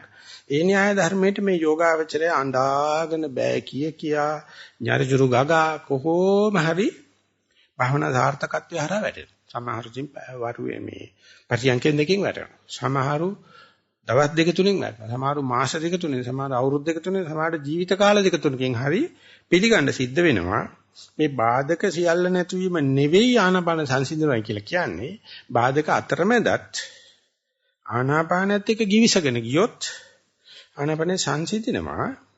අන්නේ ධර්මයේ තේරුම් අරගෙන වැඩ කරනකොට බාහිර බාධක සංසිඳෙනවා. අම්මතර මේ බලපෑමක් මෙතන තියෙනවා. මේ බාහිර තියෙනකම් කොන්තිය බාහිර කරදර තියෙනකම් මොනවක්වත් කරන්න බෑ කියලා වැටෙන පශ්චාත්තාප වෙන මනසට කවදාකවත් ස්පාසාවක් එන්නේ නැහැ. පුංචික් කරදර වෙනකොට හිත කරදර ගන්නවා, බය වෙනවා, තක්කමුක්කු වෙනවා. ඒකට කමටහන් සුද්ධ වුණොත් මෙහින් ප්‍රශ්නයක් වෙනවා, මේකට කරනවා අරහින් ප්‍රශ්නයක් වෙනවා. අර සැක අර බය ගති නිසා. නමුත් මවරච්ච යෝගාවචරය කියලා කියන්නේ කරදර වල අඩුවීමක් කවදාකවත් වෙන්නේ නැහැ. නමුත් වෙලාවක් එනවා කරදර තියෙද්දිම යම් ප්‍රමාණයකට ගත්ත තේමාව පවත්වාගෙන යනවා. ඉතින් අන්නේ ගත්ත තේමාව පවත්වමින් ගිහිල්ලා ඒක සංසිධීකන එනවයි කියලා කියන්නේ සචේතනික ක්‍රියා සියල්ලම සීලේ මාර්ගෙන් නතර කරලා අචේතනිකව සිදුවෙන ආනාපානියත් සංසිධීකන යනකොට ඒ අරමුණ අර දැනෙන නොදැනෙන මට්ටමට එනකොට ඉස්සල්ලා නම් එන්නේ ඔය විපරිණාමයේ දුක Tamanට අරමුණෙහි ගොරෝසු ගතිය සිුම් වෙනකොට ආශාස ප්‍රසවාස වෙන් කරන්න පුළුවන් ගතිය වෙන් වෙනකොට ඇඟ ඇතුලෙන් පුදුමාකාර වෙහෙසකර ප්‍රතික්‍රියා කරන සුළු බය එළවෙන සුළු සැලෙන ගොඩක් ගති මතු කරනවා. ඉතින් ඒක අපේ ඇත්තටම කමඨාන් සුද්ධ කරන වෙලාවදී තාම අනුකම්පාවෙන් තමන්ටත් ඊට අනුකම්පාවෙන් කරන ගිහිල්ලා ඒ ආනාපානයේ සියුම් බවටත් පත්වලා අතිසූක්ෂම පත්‍රපත් වුණාට පස්සේ ඒ අතිසූක්ෂම ආනාපානය බලෙන් අමෝරාවෙන් ආයාසයෙන් විස්තර කරන්න ගත්තොත් ඊටාම සියුම් වෙච්ච ආනාපානේ මට දැන් වැටෙන්නේ මෙහෙමයි කියලා ඇත්තටම ගොළු වෙනවා. හැම කෙනාම ගොළු වෙන එක විස්තර කරන්න බෑ. ඉතින් සමහරට පේනවා නිකන් කම්පන චංචල ගතියක් වැටෙනවා. එහෙම නැත්නම් බර ගතියක් වැටෙනවා. මොනවා හරි දෙයක් තියෙනවා. මොකද යෝගාවචරයට සාක්ෂි වෙන්න පුළුවන් වෙලා නිින්ද ගිහිල්ලා නැහැ කියලා. යෝගාචර සාක්ෂි වෙනවා මම මැරෙලා නැහැ කියලා. යෝගාචර සාක්ෂි වෙන්න පුළුවන් මම ඒ වෙලාවේ ක්ලාන්ත වෙලා නැහැ. සම්මෝහයටපත් වෙලා නැහැ. ආපු පෙතමතකයි. හැබැයි දැන් මේ බුද්ධ විදින ගතිය මේ භාවය දැක්වීම සඳහා නොමල භවයේ පවතින බවට දැක්වීම සඳහා ඒ දින සංඥාට නමක් දාන්න බෑ. ඒ දින සංඥාට මුලැමැදාගක් අල්ලන්න බෑ. ඒ දින සංඥාවේදී ඇතුළත පිටත අල්ලන්න බෑ. ඒ දින සංඥාව වචනෙට නගන්න බෑ. ඉතින් අර යෝගාවචරය පුළුවන් තරම් උනන්දු කරනවා කමන්නේ දන්න ක්‍රමයට මේක උත්සාහ කරන්න කියලා හෙලි කරන්න. යනකොට පේන තියෙන ඕක ඇතුලේ නිකන් නලියන කම්පන චංචල ගතියක්. ඉතින් මේක අර කවදාකත් එක දැකපු නැති මිනිස්සයා ඒකට යනකොට අර ලොකු දෙයක් අමුද්දයක් නවමුදයක් දැකපු නිසා මුලදි මේකට යම් කිසි ප්‍රමාණයකට සාදර ගතියක් තියෙනවා. නමුත් කවදා හරි ගිහිල්ලා ඉඳ ගන්න වාරේ බොහෝම ශීඝ්‍රයෙන් ආනපන සංසිද්ධ කරලා මෙතෙන්ට යන්න ගියාට පස්සේ මේක දිගටම තියෙන පෙළෙන ගතියක් පාටපත් වෙනවා. මේකෙත් සැපක් නැහැ. දිගටම පෙළෙනවා. ඒකට බුදුරජාණන් කියනවා සංඛාර දුක කියලා. ඉතින් ඒ පෙළන ගතිය අනුන්ගේ හෝ නියමකින් හතුරෙක් විසින් කරන දෙයක්වත් නෙවෙයි. සසංඛාරිකව කරන අතපය හෙල්ලීමෙන් ඇති වෙන දුකකුත් නෙවෙයි. අසංස්කාරිකව කරන ආනාපානෙත් ගෙවිලා දැන්. ඒ දුකේ ලේස මාත්‍රයක් තියෙනවා. අඩියට තියෙන එකත් විස්තර කරන්න වෙන්නේ ඒකත් ටික වේලාවක් බොහෝ වේලක් බලන්න පිළිලක් තමයි. ඉතින් මේක පිළියම් කරන්න බැරි එක. මේක බාර ගන්න එක තමයි දුක්ඛ සත්‍ය බාර ගන්නවා කියලා කියන්නේ. හැබැයි ඊට ඉස්සෙල්ලා පොතු අරින්න පුළුවන් හරි ඔක්කොම පොතු අරින්න. අනුගෙන් එන්න තියෙන බාධා, කර්මෙන් එන්න තියෙන බාධා ඒ ඔක්කොම නැතර කරගන්න. නැතර කරගන්නේ ප්‍රයෝගයෙන්. ඊට පස්සේ සසංකාරිකව කරන ක්‍රියා ශික්ෂාවෙන් මම හිතා ගන්නවා මෙරුණත් ඇඟ හොල්ලන්නේ නැහැ. ඇඟ හෙල්ලුවත් ඒක ඕන දෙයක් ඇඟ කරගත්තා. වෙයි මම බලනවා පුළුවන් තරම් මේ හෙල්ලුම් පෙරලුම් ඇසෙත් අසංස්කාරික වෙන හුස්ම දිහා බලන්න. අනේ බලනකොට හුස්ම නතර වෙනවා. අපි කියමු නතර වෙනවා කිය. හුස්ම නතර වෙනවා අතර මැරෙන්න ඕනේ. හුස්ම නතර වෙනවා වගේ තමයි කිව්වේ. අනේ එතින් ගිලී අඩියත ගාලා බලනකොට ඒ හුස්ම නතර වුණයි කියන தত্ত্বය නිතරම යන්න පුළුවන්. අත්දකින්න පුළුවන් තත්ත්වයක් වඩපත් වුණාට පස්සේ ඒකත් තියෙන පොඩි කම්පනයක් වාගේ ඒකත් සමානට ආලෝකයක් වශයෙන් පේනවා මහා මුස්පීන්තු සද්දයක් වගේ ඇහෙනවා පාළු ගතියක් දැනෙනවා මහා තනි ගතියක් දැනෙනවා මහා මේ ඒක සාමාන්‍ය බුද්ධ ආධිවත්ත වෙනවාසලයකට උදේකලාව කිව්වට යෝගාවචරයට දැනෙන කොටු වුණා වගේ තනි වුණා වගේ පාළු වුණා වගේ නින්ද යන්නේ නැතුව රෑ එහෙම පෙරලෙනකොට එන ගතිය වගේ ඉතින් මේ தত্ত্বය බාහිර ගන්න නැතුව මේකටත් උත්තර හොයන්න ගත්තොත් කවදාකවත් කෙලවරක් කරන්න බෑ මේක බාහිර ගන්න වෙනවා සත්‍යයක් විදියට. බේරන්න බෑ අන්තිම අඩියට ගියත් සසංකාරික උනත් අසංකාරික උනත් අනුන් විහිං කරත් තමන් විහිං කරත් ඒවා සියල්ලම ප්‍රයෝගයෙන් අයින් කරත් යම් මට්ටමකට ආවට පස්සේ අපිට පිළිගන්න වෙනවා මේක තමයි දුක්ඛ සත්‍ය මේක තමයි පෙළෙන ගතිය කියන්නේ මේක තමයි අභින්න පටිපීලන භාවය කියන්නේ කියලා එතන තියෙන සංඛාර දුක්ඛ තේරුම් ගත්තොත් මේ භවයේ කොතන හිටියත් අඩුම ලංශයක ওই ටික ගෙවන්න ඕන. හැබැයි ඔය කියපු ඔය தત્ත්වයේ පිළිබඳව සාධනීය පැත්තෙන් බැලුවොත් ඒක දරන්න පුළුවන්. ඒ தত্ত্বය කවුරුත් විසින් කරපු දෙයක්වත් නෙවෙයි. Taman විසින් ඉල්ලලා ගත්ත දෙයක්වත් නෙවෙයි. ඒක මම කියා ගන්න ඕන ගමකුත් නැහැ. ඒක යන වැඩක්. මම ඉපදෙන්න ඉස්සලත් මේක තිබුණා. මම මරණයට පස්සෙත් මේක තියෙනවා. ඉතින් මේක මොකටද දුකක් කරගන්නේ? මේ කොහෙදෝ යන එකක්. ඉතින් මේකත් නිරීක්ෂණය මට කරන්න පුළුවන්. නමුත් මේක මම කියා ගන්න වටිනවද? මේ තරම් පාලනය කරගන්න බැරි දෙයක් ආත්මය කියන්න වටිනවද? මගේ කියන්න වටිනවද කියලා ආන්නේ தත්ත්වයටපත් වුණාට පස්සේ ඒ පුද්ගලයා දුක නැත්නම් දුකේ දුක්ඛ ලක්ෂණය අර පළවෙනිම ලකින අදිමාත්‍රමේ කය පෙළෙන හිත පෙළෙන බරපතල දුකක් නෙවෙයි. ඒක ඇත්තටම අබෞද්ධය පවා දන්න අසුතවත් පුතඥය පවා දන්නේ. ඊට පස්සේ ප්‍රියංගෙන් වෙන්වීම අප්‍රියන් හා එක්වීම ලැබූ හිතුවපැතු දෙ නොලැබීම වාගේ එන දුකත් විපරිණාමයේ දුක්ඛය හරහා කෙනෙකුට හිතා ගන්න පුළුවන්. නමුත් මේ සංඛාර දුක්ඛයටපත් වුණාට පස්සේ ඒකිනා සසරණ කරන්නයි ඒකිනාට ආධාරයක් වෙනසයි බුදුරජාණන්සේ ප්‍රකාශ කළේ මේක සත්‍යයක්. විශ්වගත සත්‍යයක්.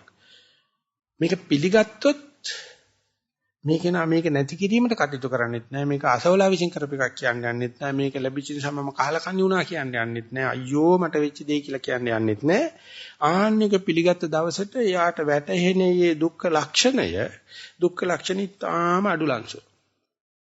ඒ අඩුලංශුෙත් මුණත් වගේක් තියෙනා වගේ පේනවා. සමහරට කම්පනයක් වගේ පේනවා. සමහරට සද්දයක් වගේ එනවා. සමහරට පුංචි ආලෝකයක් වගේ පේනවා. සමහරට පැතලි තලයක් වගේ පේනවා. කුකුරු ගහනවා වගේ පේනවා.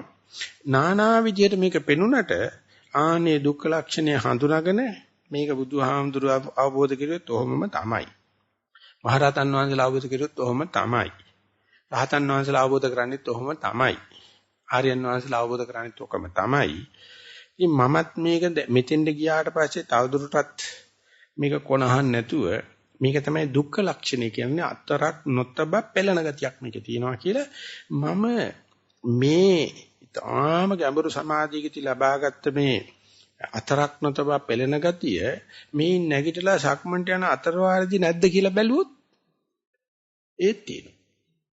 සක්මන් කියලා සක්මන සාමදානව කරගෙන යනකොට බැලුවොත් ඒත් තියෙනවා. අන්තිමට කරන්නේ පරියන්කිටි ගත්ත මේ දේ හැම තැනකදීම ඒ දෘෂ්ටි කෝණය අනුව බලන සුළුව නැත්නම් දුක්ඛානුපස්සනාව කරන්න පටන් අරගත්තොත් අර පරියන්කේදී පරිශන මට්ටමේ පරිශනාකාරික වගේ ලබාගත්තදී ජීවිතේ හැම තැනකදීම උත්සාහ කරලා බලනවා අර මූලිකව තියෙන පෙළෙන ගතිය නැති චිත්තක්ෂණයක් තියෙනවා කියලා. ඒක එක එක දේවල් වලින් වැහිලා තියෙනවා. ලක්ක්‍යක්ම එනකොට බෑ කියන්න ඉඩ තියෙනවා. බඩිකක්ම එනකොට බෑ කියන්න ඉඩ තියෙනවා. ඉෂිකක්ම එනකොට බෑ කියන්න තියෙනවා. නමුත් ඒ ඉෂිකක්ම හරහා ගිහිල්ලා බැලුවොත් අර අඩිය තියෙන ඒ පෙළෙන ගතිය දිගටම තියෙනවා. ඒ නිසා කවදාකවත් ඒ යෝගාවචරයා මේ සංසාරේ කවදාකවත් මේ දුක්ඛ ලක්ෂණේ නැති තැනක් භව 32 තලිය තුල කිසිම තැනක නැහැ. අපායට ගියත්, ත්‍රිසන් ලෝකයට ගියත්, പ്രേත ලෝකයට ගියත්, යක්ෂ ලෝකයට ගියත්, මනුස්සයෙක්ගේ මේ කොහොසත් මනුස්සයෙකුණා, දුප්පත් මනුස්සයෙකුණා, දෙවියෙකුණා, බ්‍රහ්මයෙකුණා මේක දැකලා මේකේ තියෙන අභින්න පටිපීලනතාවයේ අතරක් නොතබ වෙන විදිහට කියනවා නම් ඉසුමුලන්ඩවත් ස්පාසොක් නොබර පෙළන ගතිය දැක්කොත් මුළු 33 තලයේම අසුචි වලක්. ඕකේ ගිහිල්ලා පිරිසිදුවක් ගන්න බෑ.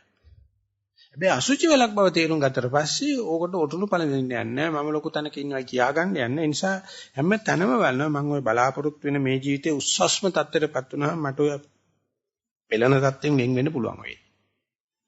මොන සැපකින්වත් යන්න බෑ.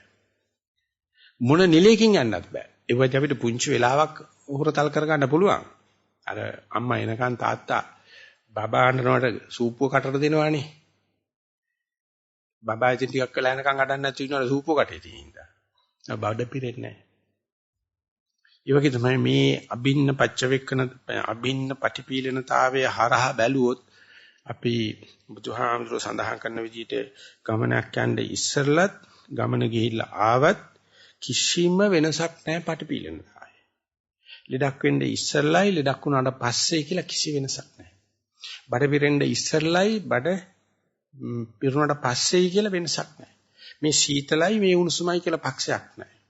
නමුත් අපි හිතනවා මේ වෙලාවේ මේ පටිපීලනතාවයේම විපරිණාම දුක්ඛ තත්ත්වපත්ත මට මේ දුක ආවේ සීතල නිසා. මට මේ දුක ආවේ උණුසුම නිසායි කියලා අපි හෙව්වට ඒක දිගේ හොඳට අඩියට බැලුවොත් අඩියෙම තියෙන පෙළෙන ගතිය සීතලෙදිත් තියෙනවා උණුසුමෙත් තියෙනවා හැපෙදිත් තියෙනවා දුකෙදිත් තියෙනවා බඩගින්නේදිත් තියෙනවා බඩ පිරුණක් තියෙනවා ලෙඩ වුණක් තියෙනවා නැති වුණක් තියෙනවා මේක හඳුනන තාක් හඳුනාගෙන මේක මං කියා ගන්න තරම් තකතිරු වෙන තාක් මේකට උත්තර හොයන මේක හඳුනාගෙන මේක මම නෙවෙයි මේක මගේ නෙවෙයි මේක මගේ ආත්මෙ නෙවෙයි නේ තමම නේසෝමස්සි නමේසෝ අත්තා කියලා අර අඩියටම දුක්ඛ ලක්ෂණේ දුක්ඛ ලක්ෂණේ විපරිණාම දුක්ඛ ලක්ෂණේ සංකත දුක්ඛ ලක්ෂණ වශයෙන් අඩියටම කියලා බලපු කෙනාට මේ එක එකනා එක එක නංවනම් කිව්වට ඔක්කොමල තියෙන දෙකට කපු පණු වගේ නලියන නලියවිල්ලක් තමයි. කැඩිච්ච හුණගේ වලිගේ වගේ දඟලන දඟලිල්ලක් තමයි. සමහර වෙලකට උඩට නැටුම් කියනවා සමහරට පාතරට නැටුම් කියනවා වට්ටක් නැටුම් කියේ අනම්මනම් කිවට නටනට තමයි ඉන්නේ. ඒ මොකද ඉන්න බෑ. ඉතින් බුදුරජාණන් කියන උඹට ඒක තේරෙන්නේ නැත්තේ මොකද? අර විපරිණාම දුකපත්තට එනකොට ඇති වෙන වෙහෙසක් එනවා. මේ ආනපන බලන්නේ කො දැන් ආනපන දැන් මොකද කරන්නේ? ඉතින් හිතනවා නැගිටලා ගියාම හරියයි කියලා.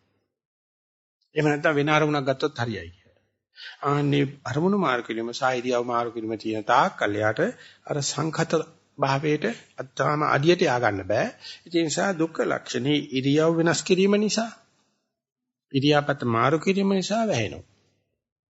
එයා හිතනවා මාරු කිරීමෙන් පිළියම් කරගන්න පුළුවන් වෙයි කියලා. නමුත් දවසක් එයි ඒ ඔක්කොම කාගෙන ඒ ඉරියව්වේ තියෙන දුක විපරිණාම දුක නැත්නම් අංක කියනවා නැගිටපම් ඵලයන් ඔය ඇති කියලා. ඒ තියෙද්දිත් මේ දුක්ඛානුපස්සන නැගිටලා ගියා කියත් උතනම නේද?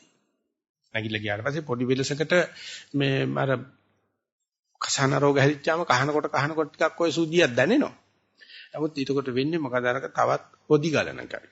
කසන රෝගය ආවට පස්සේ කහන්න වෙනවා වගේ මේ දුක්ඛ ලක්ෂණය ඉරියව් මාරු කරන වෙන්නේ ගිනි අඟුරක් කරන පිච්චෙනවයි කියලා දනවයි කියලා අතින් අතට මාරු කරනවා. හරි පිපාසයි කියලා නැවත නැවතත් ලුණු වතුර බොනවා. බොන්න පිපාසාව වැඩි වෙනවා. ඒ නිසා මේක අඩියට බලන්න කියලා මේ දුක්ඛ ගැන වෙනන චෝදනා කියලා පැත්තක දාලා විපරිණාම දුක පිළිබඳව භාවනාවේදී හොඳට තේරෙනකොට මේ ආස්වාද ප්‍රසවාස වශයෙන් හොඳට ලස්සනට පෙනෙනදී ටික වෙලාවකට නැතු වෙනවා. මේ පිම්බීම හැකිලිම කියලා ලස්සනට නිකන් බොරළු කැට දෙකක් වගේ තිබුණ දේ අන්තිමට හැඳි ගෑවිලා යනවා. අනික හැමදේම මේ විපරිණාම වෙනවා. ඒක දකින්නකොට කලබල වෙන්න දෙයක් නැහැ. අපි මේ බලන්න යන්නේ උකට තමයි. කලබල වෙනව නම් දුක්ඛානුපස්සනාව නෙමෙයි බලන්නේ සුඛානුපස්සනාව අනුව. අහකන්දෝමයි. කවදාකවත් කෙලවරක් කරන්න බෑ. ඒක මතුවෙනකොට මම මේ යන්නේ දුක්ඛානුපස්සනාව අනුව. මේක හරහා දුක මතු කරගන්න යන්නේ කියලා බැලුවොත් මේක හොඳ පෙරමඟ ලකුණක් වෙයි. හොඳ හැතැප්ම කණුවක් වෙයි. හැබැයි එතන ඉවර වෙන්නේ. ඊට පස්සේ සංකත ලක්ෂණයට බහිනවා. ඔය හිතලා කරත් නොහිතා කරුවත් අනුන් කරත් තමන් කරත් අඩියටම ගිහිල්ලා බැලුවොත් නිතරම භවයේ පවතින තාක් පෙළෙන ගතිය එක විදියකට එක ආකාරයක ඉන්න බැරි ගතිය. මේකට ප්‍රාණ කියන ලකුණක් පාවිච්චි කරනවා. පණ තියෙනවා නම් නලියනවා. අපි කවුරු හරි පණ තියෙනවද කියලා බලන්න නලියනවා නම් තමයි. නලියනවා කියන්නෙම ඉස්පාසු නැහැ කියන එකයි. එතන වැඩියෙන් නලියන්නේ වැඩියෙන් ඉස්පාසු නැතිවත්. අඩුවෙන් නලියන්නේ ඉස්පාසු නැහැ. නමුත් නොනලියා බෑ. ඒ නිසා නටන්න පුළුවන් අඩුම ප්‍රමාණය නටාගෙන හැම වෙලාවෙම අර අඩියෙන්ම දුවන ඒ කම්පනයත් එක්ක අඩියෙන්ම දුවන ඒ තරංගයත් එක්ක අඩියෙන්ම දුවන ඒ සද්දයක් එහෙම නැත්නම් ආලෝකයක් වගේ පේන එකත් එක්ක පුළුවන් තරම් වැඩි වෙලා ගත කරනවා නම් ඒ පුද්ගලයා මිච්ඡා ප්‍රතිපත්‍ය අවිජ්ජාවකටපත් වෙන්නේ මේ දුක කවුරුන් හරි විසින් කරලා ලද්දක් කියලා. හැබැයි හරියටම දන්නේ නැත්නම් මේක මගේම කාලකන්නිකම කියලා හිතෙන්නත් ඉඩ තියෙනවා. ඒක නැති කිරීමට බුදුහාම කියන මාව සාක්ෂි කරගන්නේ මං ගැන සත්‍තාව තියාගන්න. සීලයක පිළිපදපන්. ප්‍රතිපත්තිය රැකපන්. ප්‍රතිපත්ති උග්‍ර වෙන්න උත්සන්න වෙන්න ආලෝක වෙන්න නෑ මමත් කාලකන්නියෙක් නෙවෙයි කියලා ඇතුළත මමයි මේ දුකේ නිර්මාපකයා කියන එකත් නැති වෙනවා. එතකොට යා අතනත් නෑ මෙතනත් නෑ කවුරු කරපෙකුත් නෙවෙයි Taman කරපෙකුත් නෙවෙයි. එතකොට බුදුරජාණන් කියන ওই දෙක අතර මේ තමයි මේක හේතුන් පටිච්ච සම්භූතං හේතුවක් නිසා හටගත්ත දෙයක් නෙක තියෙන්නේ මේ අහ කියන කුණු කන්දලෙට ඇයි මම කියන්නේ මේ කොයිදෝ අනේකට ඇයි මේ මම කියන්නේ මම කියන්නේ වටිනවා දුස්සීලන මම කියන්නේ වටිනවා සද්ධාව නැත්තම් මම කියන්නේ වටිනවා ප්‍රතිපදාවක් නෙවෙයි නම් මම කියන්නේ වටිනවා මෙතෙන් දෙන පාර දන්නේ නැත්තම් ඒ පාර ඔක්කොම දන්නව නම් ඔබ තවදුරටත් ඔක අඩු කරලා බලපන්. ඕක නැති කරන්න බෑ. ඒක නැති වෙන්නේ පරිණිරවාණය. නිර්වාණයදී සිද්ධ වෙන්නේ මේක තමයි යන්න පුළුවන් දේ මං මින් ඉදිරියට මෙන්න මේ කියන ඒ පතුලේ දැනෙන ඒ වේකය, ඒ හුදකලාව, ඒ විස්රාම ගතිය දනවන මොකද්ද කම්පන චංචල වේගයක් තියෙනවනේ හැකිතාක් දවස එහෙම නැත්නම් චර්යාව එහෙම නැත්නම් ජීවන ප්‍රතිපදාව සකස් කරන්න ඕනේ ඒකත් එක්ක වැඩි වෙලා ගත කරන විදියට. ඒ නිසා කවදා හෝ දුක්ඛානුපස්සනාවට නො කටයුතු කරන කෙනා හිතලා කවදාකවත් කෙනෙකුට දුකක් දෙන්නේ නැහැ. හිතලා කවදාකවත් තමයි දුකක් කරගන්නෙත් නැහැ. හැබැයි peerun අරගන්නවා මම කාටවත් දුක් නොදුන්නට මට දුක් නොදැන නොකරගත්තට දුකේ පිරිච්ච ලෝකෙක ඉන්නේ. ඒ එන දේත් එක්ක නඩු කියන්නේ යන්නෙත් නැහැ. ඔන්න ඔය සමතුලිතතාවය හරහා තමයි මධ්‍යම ප්‍රතිපදාව වැටලා තියෙන්නේ. එහෙම නැත්නම් සම්මා දිට්ඨි සම්මා සංකප්ප වැටලා තියෙන නිසා අපි සුඛානුපස්සනාවේ යෙදී ගත කරන මේ නව සංකර සමාජයක ඉඳගෙන දුක්ඛානුපස්සනා දෘෂ්ටි කෝණය වෙනස් කර ගන්නවා කියන එක දෙන්නකොට එකවර විදියට එක ආකාරයට එක මට්ටමකට එක විදිහකට වෙන්නේ නැහැ. එක එක මට්ටම් කොට වෙලා තියෙන්නේ. ඉතින් මේ යෝගාවචරයට වෙලා තියෙන වාසිය තමයි දුක්ඛ කියනවා අර බරපතල අදිමාත්‍ර දුක තේරෙනවා. විපරිණාම දුක කියලා කියන්නේ ආණ්ඩුවකටවත් බෑ වැස්ස අවුව නතර කරන්න. දුර්භික්ෂ නතර කරන්න. ඒ විපරිණාමයි. ඊට පස්සේ ඔය දෙගොල්ලම දකන්න නැති අන්තිම සුසිල්වතාවට අන්තිම සමාධිය ඇති කෙනාට අන්තිම ප්‍රතිපදාව දන්නේ කරන තිනවා අඩියම තියෙනවා පෙළන ගතියක් භවයේ දක්වන එකක්.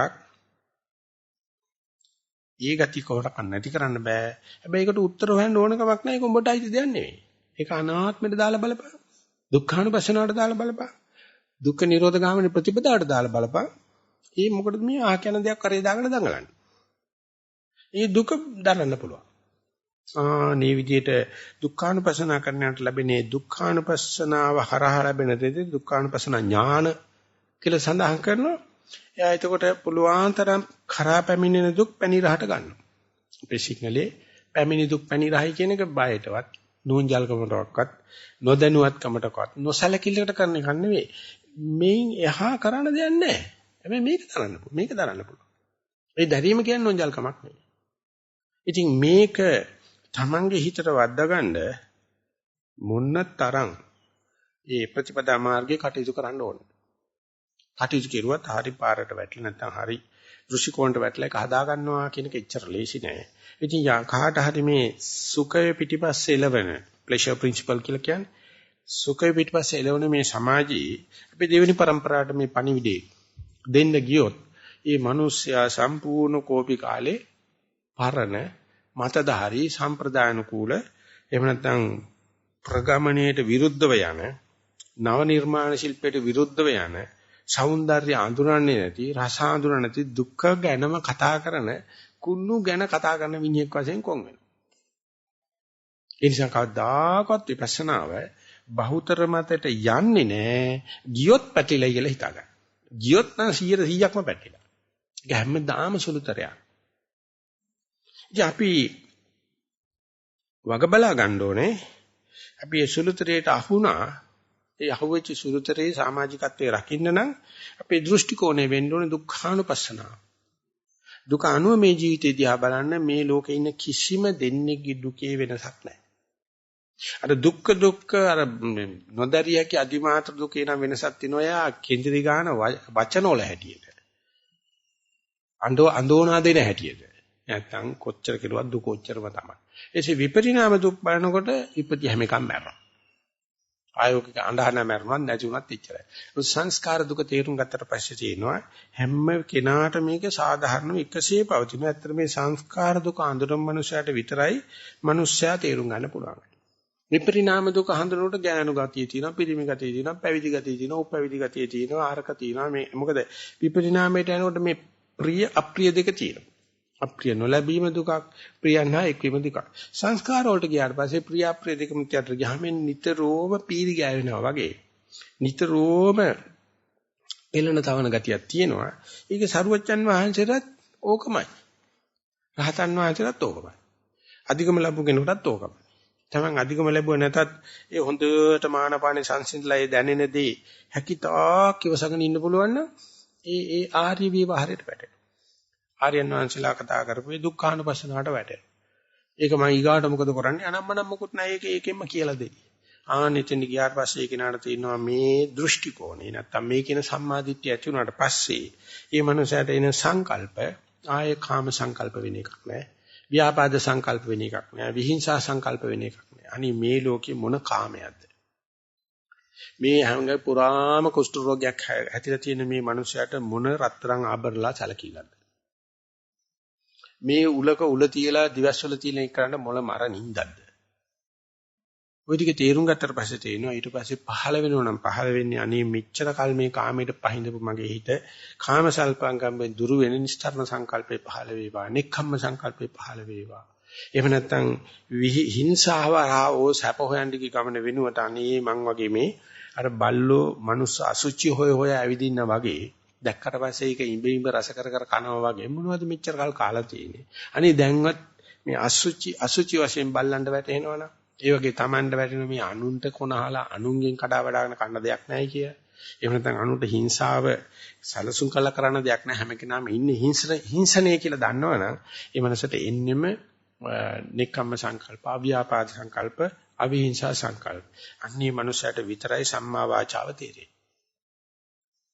එතින් දෙනකන් අපි සම්මා වාචාව කියලා කටමැත දොඩෝන එක විතරයි කරන්නේ. කච්චකචේ විතරයි තියෙන්නේ. අර තමන්ගේ තියෙන මිත්‍යා දෘෂ්ටිය එලි කරන එකමයි කරන්නේ. මිත්‍යා සංකල්ප තමයි අර හිස් මේ කකුණැටේ හෙල්ලෙනා වගේ, හිස් කලේ හෙල්ලෙනා වගේ සට කාලා නිතර දඟලනවා. කවදා හරි අර ටික තේරුණාට පස්සේ වචනයක් පිට කරන්න කොච්චර අමාරුද කියලා තේරෙනවා. කොහොමද sannivedanaya කරන්නේ? මේ මිනිස්සු ඉන්නේ සුඛානුපස්සනාව. දුක්ඛානුපස්සනාව අහන්න කලෙ මුණි උඩට හරවලා නැහැ. ඒ නිසා ඊට පස්සේ කරන කතාවක් හැම වෙලාවෙම චතුරාර්ය සත්‍යයට සම්බන්ධයි. එහෙම නැත්නම් අප්පිච්ච කතා, සන්තුට්ටි කතා ආදී දස කතා වස්තු වලට සම්බන්ධයි. ඒ වගේම තමන් අතින් තිරසංගත කතාවක් සිද්ධ වෙනවා යා දාන්නවා. දැන් මම යතින් ඕන නැති දෙයක් කියුණා කියලා. ඒක උනාට පස්සේ සම්මා වාචාව හදාගත්ත මනුස්සයට විතරයි සම්මා කම්මන්තේ හරියන්නේ.